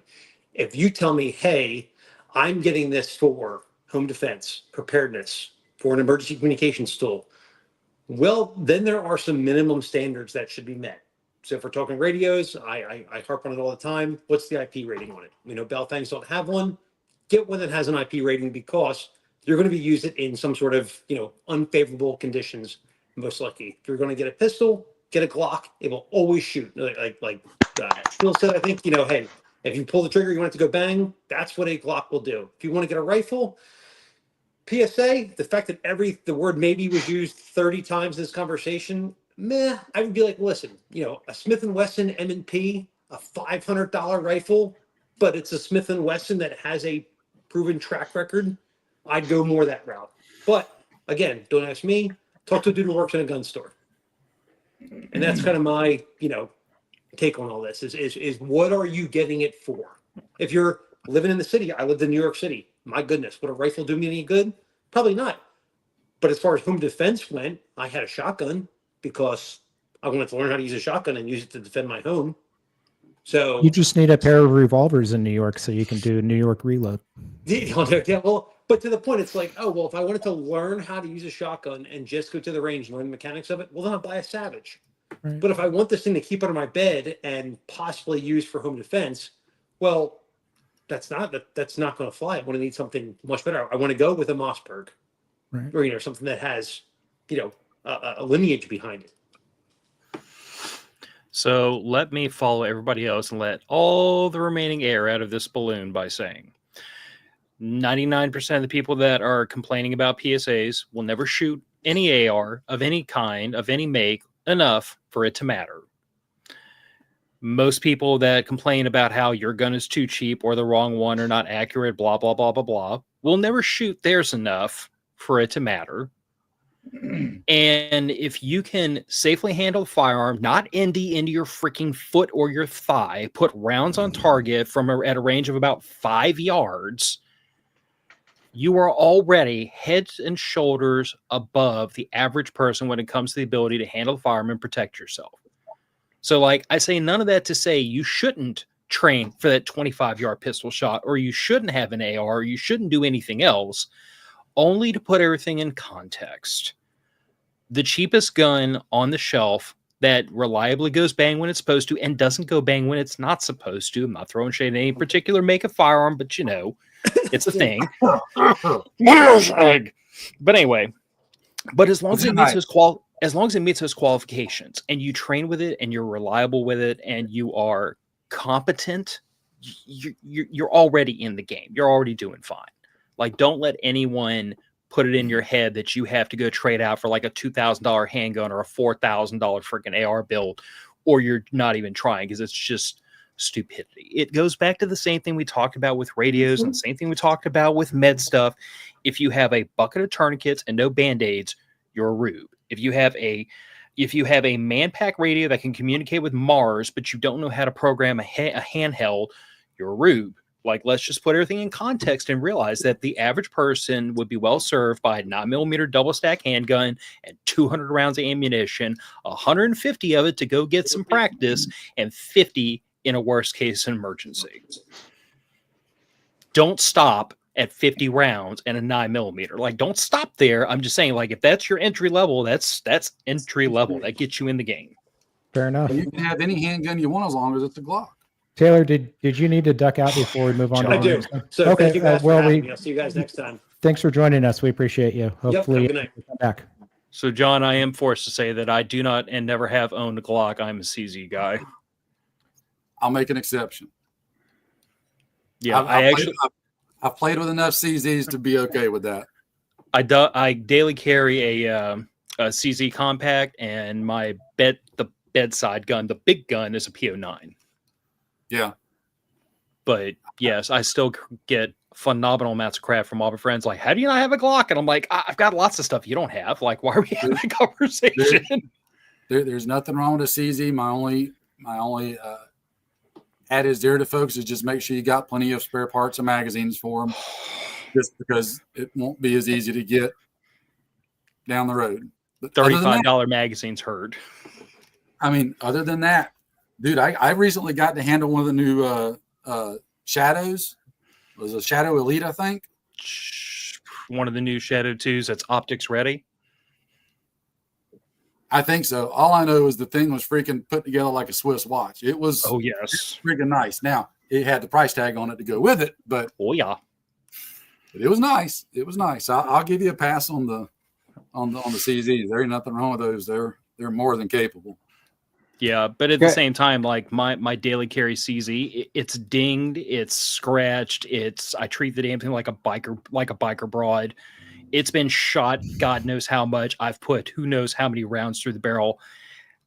I treat the gun like a tool. It's a piece of Tupperware to me. It's not something I'm emotionally connected to. I just happen to like double action, single action, hammer fired guns better than striker fired. Hey, I cut my teeth on a old school West German 226. So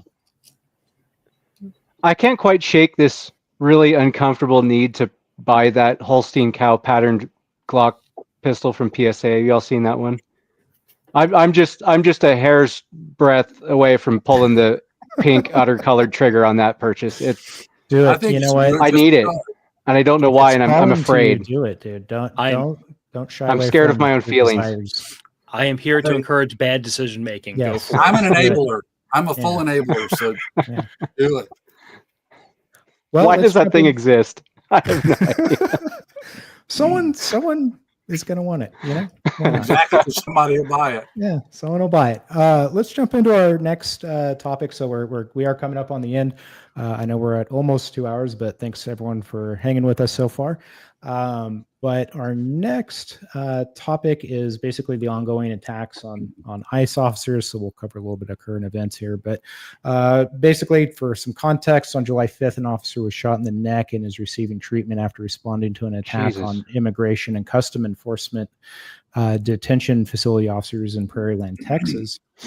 And then it looks like, let's see, there was another incident that occurred on July 9th, and it was reported that 4 individuals were arrested for allegedly interfering with a federal immigration operation outside Los Angeles, as law enforcement officers face increased attacks for enforcing the Trump administration's mass deportation agenda. And so these two events, I guess, they were pretty close together and on their face have a lot of similarities. And I haven't read any articles confirming if they were related or not, but I wouldn't be surprised if, they were. Do any of you think that they were related? And if so, why? I mean, I think they're obviously related, depending on how you define related. Like, it's obviously common motivation, obviously common ideology, possibly a lot of the same driving force. I don't know that I would go so far unless I saw evidence that, like, there was what's where I'm looking for here, coordination between the two. Well, and there's actually a comment. I was going to bring this up, but thank you for bringing it up right now. An off-duty ICE officer was shot in a park in New York City this weekend. I did see that before we jumped on this live. I don't know. I mean, that one may not be related, but he was off duty. I think he was like sitting on a rock in a park, just hanging out. That son of a bitch. And somehow got involved in some sort of altercation. I don't know all the details of that one, but it didn't appear that he was out enforcing immigration policies. He was just at a park, I guess. But sitting on a rock makes me sick. But I don't know. I mean, do you think that as this continues, trying to enforce these policies, do you think that attacks on ICE officers will continue? And if so, do you think it's an effective strategy for those that are opposed to the way the immigration laws are currently being enforced? So, is murdering police officers an effective strategy? Was that the question? Yeah. Well, the Weather Underground used to think it was. And they were wrong, because historically speaking, like every group that has ever attempted to coerce social and political change through targeted violence towards law enforcement has eventually realized that when you create enough mayhem, the average person, the normie, demands it be stopped. They stop caring about politics. They stop caring about your point. They stop caring about your ideals. They want the violence to stop, and they will greenlight any amount of force necessary to achieve that. Like, if I could bring up an exemption after you're done. The only way it might is, let's see if I beat you to the punch. The only way this works is if the population that wishes for this behavior to stop so overwhelmingly constitutes a big enough portion of the majority, then it can work. But as long as it's a minority and as long as they're viewed as being fringe, the general population is never going to support them. And if you don't get the general population involved, then you're always going to be a couple of kooks going after the government, and you are going to get rolled eventually. Drew, counterpoint? Okay, no, not a counterpoint, but I think I recall a situation, I believe it was in the Southwest somewhere, and it was a black fellow who was I think he was a police officer and decided to start murdering other police officers. And I specifically recall these bedwetters on the fucking news talking about how wonderful it is. It's like a real life Django Unchained. And I fucking recall that, and it was sick and nauseating, but they were glorifying that. So, and I don't know to what extent that was reflected in the local population, but I recall that one being supported by the media in that area. That was gross. Corsair Trainer says that so I guess this one in New York, it sounds like it may have been a robbery attempt. Looks like he I would believe that. Yeah, I would believe that, given New York City. But Jared or John, any opinions either way?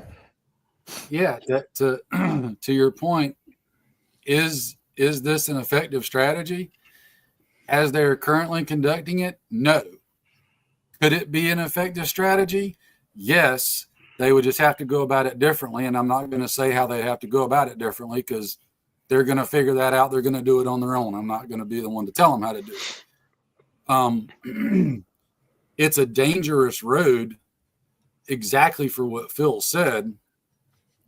You can push the average sports ball normie out there to suddenly want it to stop, regardless of how it gets stopped. And that opens up the potential to start going down roads that we might not ultimately want to go down, regardless of how much we want it to stop. A little Hegelian dialectic there. Little point counterpoint. You got to be careful about opening up Pandora's box, because what comes out of it might not necessarily be what you want to come out of it. Mm-hmm. I think that was probably the lesson during the. Go ahead. I'm sorry, Terrence. Oh, there's a channel that me and John briefly that I think that was. We're stepping on each other. Go ahead.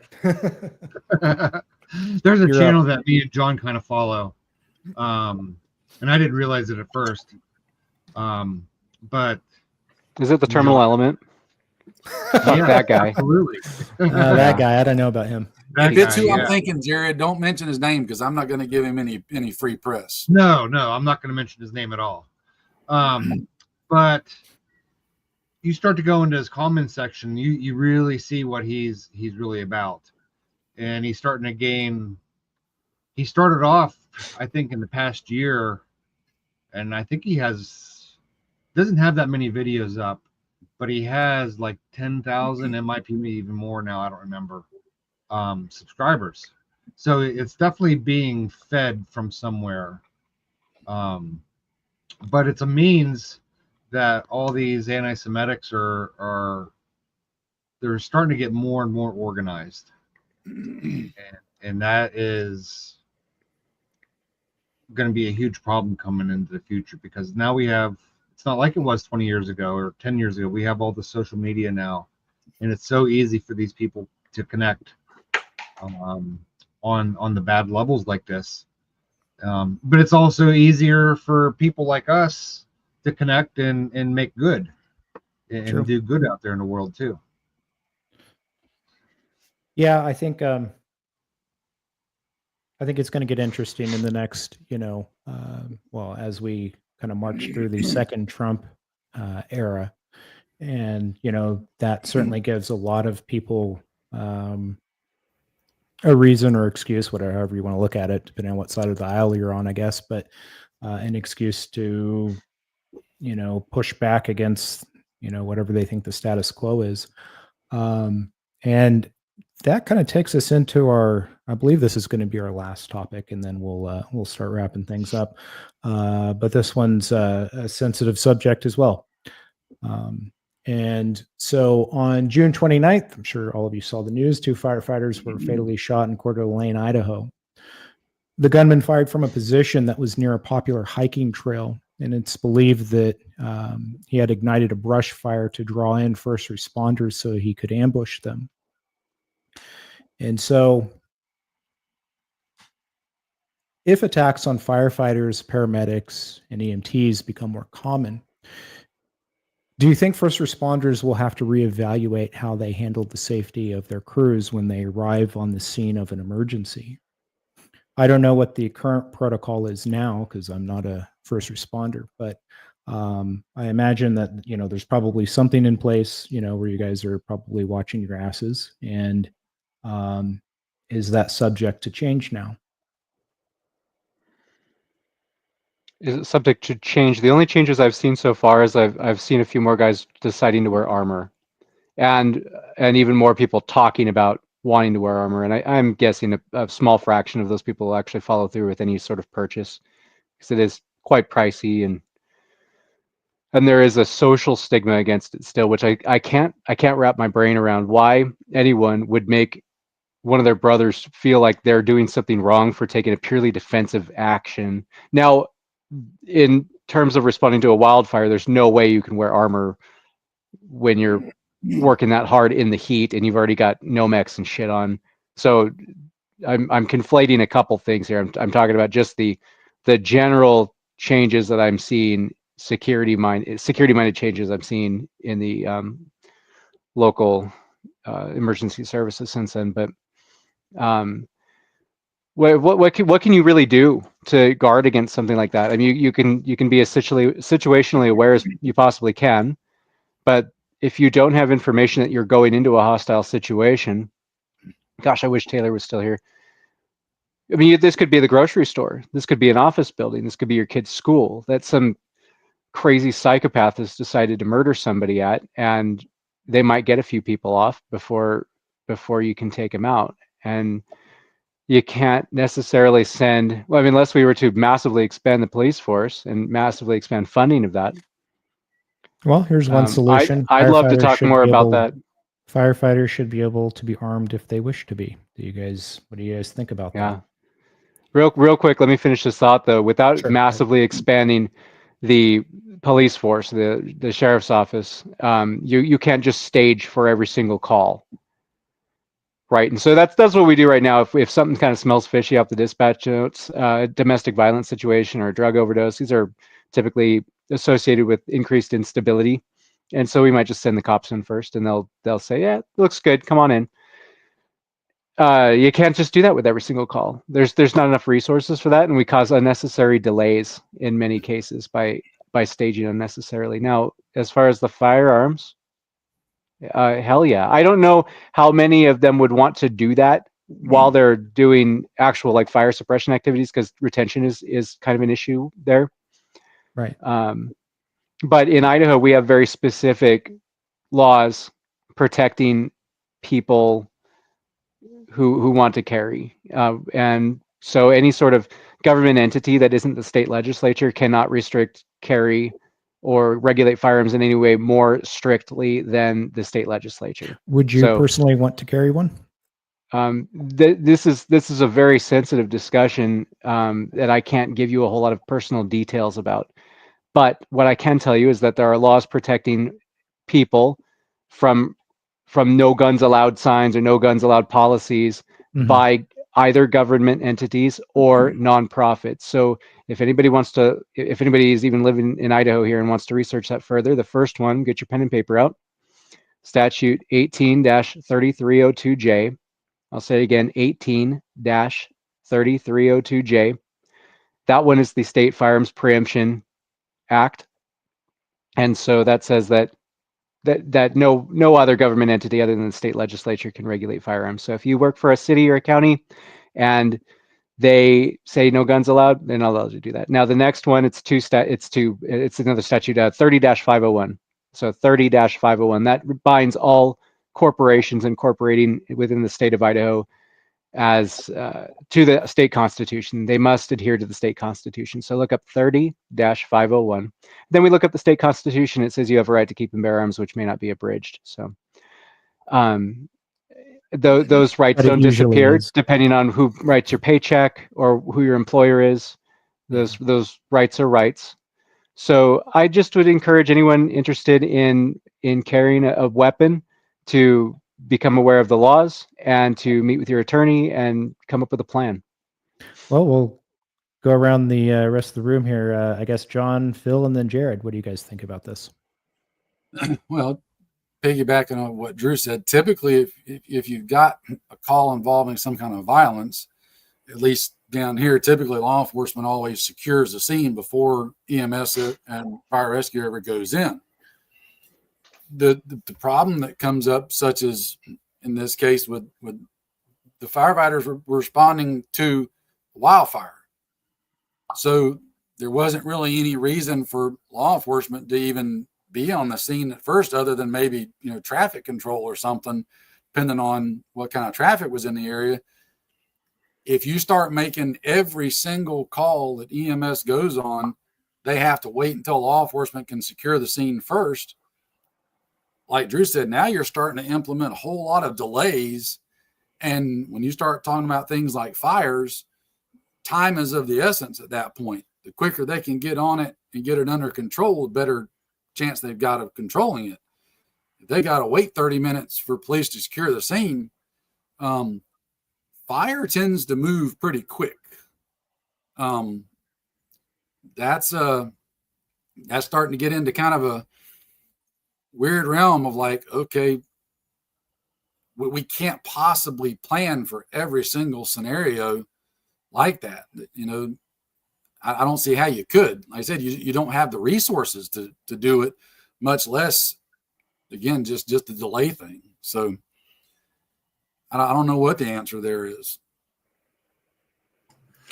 So I think, because I agree with everybody that like sending in law enforcement ahead of every fire and every EMS call, that just doesn't make sense on the face of it. The resources do not exist. And my small L libertarian heart kind of cringes at the idea that we would expand law enforcement enough to make that a possibility. Because that many cops sitting around with not much to do are going to find things to they're going to find things to do, which I don't care for. But what I do think there is room to do here is to have SOPs and mitigation strategies in place for fire and EMS if they encounter this kind of situation. So they have a plan in place, they have things that they can employ to mitigate the problem immediately. Something as simple as like the very first thing we ever learned when I was in the Army, when I started getting a combat convoy training, was if you are on the X and people start screwing with you, get off the X. Something as simple as a basic SOP of like you come up on scene, you're setting up, you're getting ready to fight the fire, someone is shooting at you, drop your hoses, get in the truck and drive away. Something as simple as that, just to try to short circuit the person who like showed up to fight a fire and was not emotionally prepared to join a firefight, to try to give them a built-in escape route emotionally of, I hear gunshots, it's time to drive away. Like, it sounds really self-evident, but I'm telling you, I've seen people freeze in emergency situations because they didn't know what to do. So something as simple as an SOP to get the hell out of harm's way might be a good first step. And it's something you can employ that doesn't take extra resources, it doesn't take a lot of training to get back in the truck and drive away, but it is just something to kind of spring load these crews to be able to do something to act in their own self-preservation. And if that also includes, like, if you want to take it to the extreme, put a rifle in every truck. We have rifles in every patrol car in the entire country. They're locked up, they're secure. It's only the law enforcement officer can get a hold of them. Put one in every fire truck and every ambulance if that's where it has to go, to guarantee the safety of the crews, to give them a fighting chance. Put soft body armor in the trucks just in case somebody wants to carry it. But I don't think that having cops follow around EMS and fire that doesn't work. It doesn't make sense. Jared, what do you think?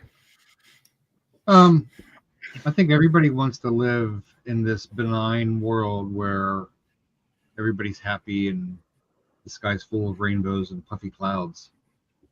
And we all want that. But at the end of the day, evil is going to do what evil is going to do, and there's only so much you can do to stop it.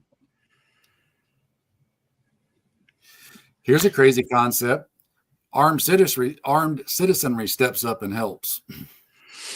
That would also involve local politicians and local law enforcement in a lot of cases promoting that, which I can't speak for all of y'all around here, but I know that every time we've had pro-gun legislation pop up in my neck of the woods, the local sheriffs have usually showed up to scream bloody murder about it, and the local state troopers and the local cops.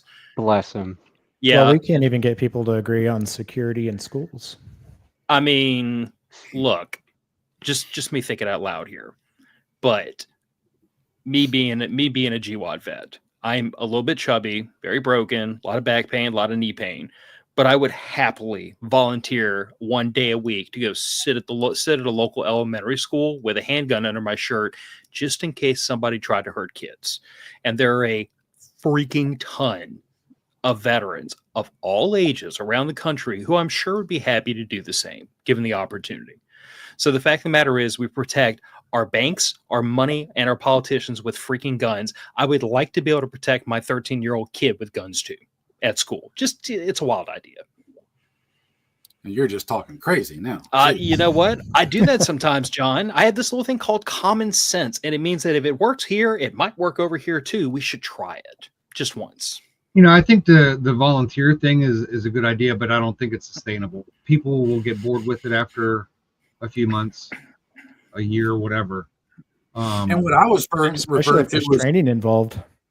yeah, what I was referring to more along the lines of, if you see the fire department show up to fight a fire and you see some wackadoodle start shooting at them, maybe be good enough to just pop him and take him out and put an end to it.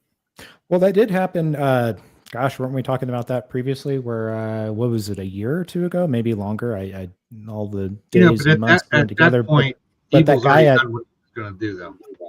but that guy at that there's some guy going into a church. I totally forget where it was, but some guy was going into a church, and and someone pulled out their truck gun and killed the guy. So.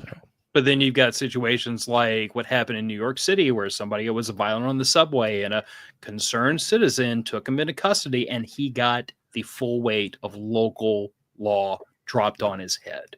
So that's why I say that these conversations, the minute we start talking about civilians need to get involved, you have to have it a political, social environment where the community incentivizes that behavior.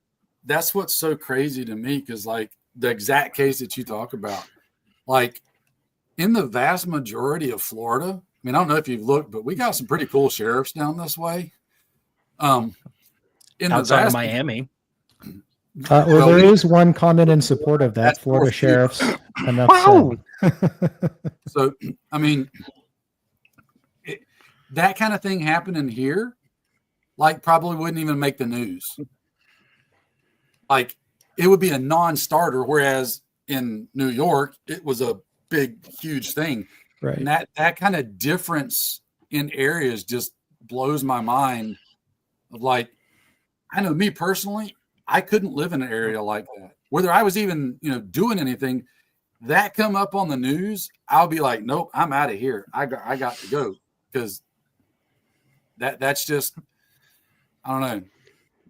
Yeah, but to dark from other areas come to the deep south and visit, and when we stop at the local Jiffy store and fill up with gas and go in to grab a bag of chips and a Gatorade, and there's people standing in line at the counter with guns on their hip, and the sheriff's deputy walks in and, hey, everybody, how's it going? And, shaking hands, and walks on by, and there's just guns everywhere and nobody thinks a thing about it. And they're just like, that deputy just walked right by him. Yeah. Nobody's shooting anybody, so you don't care. That's just how it is down here. But like you said, in New York, it's in other areas too. It's so totally different. Well, but to Darth Kitty's point, New Orleans is so anti-gun that it's insane. Down here in Louisiana, in the Sportsman's Paradise, where the parish I live in has a higher proportion of gun owners than every other parish in the entire state, and 35, 40 minutes away from me, you would get jacked up. Having a handgun under your shirt, having a concealed carry permit, even though we have constitutional carry now, you would probably get jacked up by NOPD just because they have suspicion to search you because you have a gun. And before you say a word, I understand that's not legal. I understand it's not constitutional. I understand it will not hold in court. But in that freaking place, it does. Because from the is the intent to create a chilling effect on gun ownership or carrying firearms? Is that the intent? You tell me what other intent there could be. All I'm saying is the problem took is everybody's guns away from them during Katrina, or as many as they could.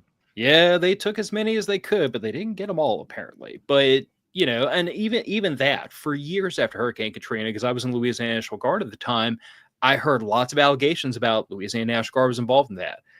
I believe that was the Oklahoma National Guard, because I recall reading an article about that, and I think the Oklahoma National Guard was involved in some aspect of that. And see, I would love to know exactly how that transpired, because me being embedded in Louisiana National Guard and that chain of command at the time, those orders never came through us, and we were supposed to be in charge of all the Guard assets that were in the state at the time.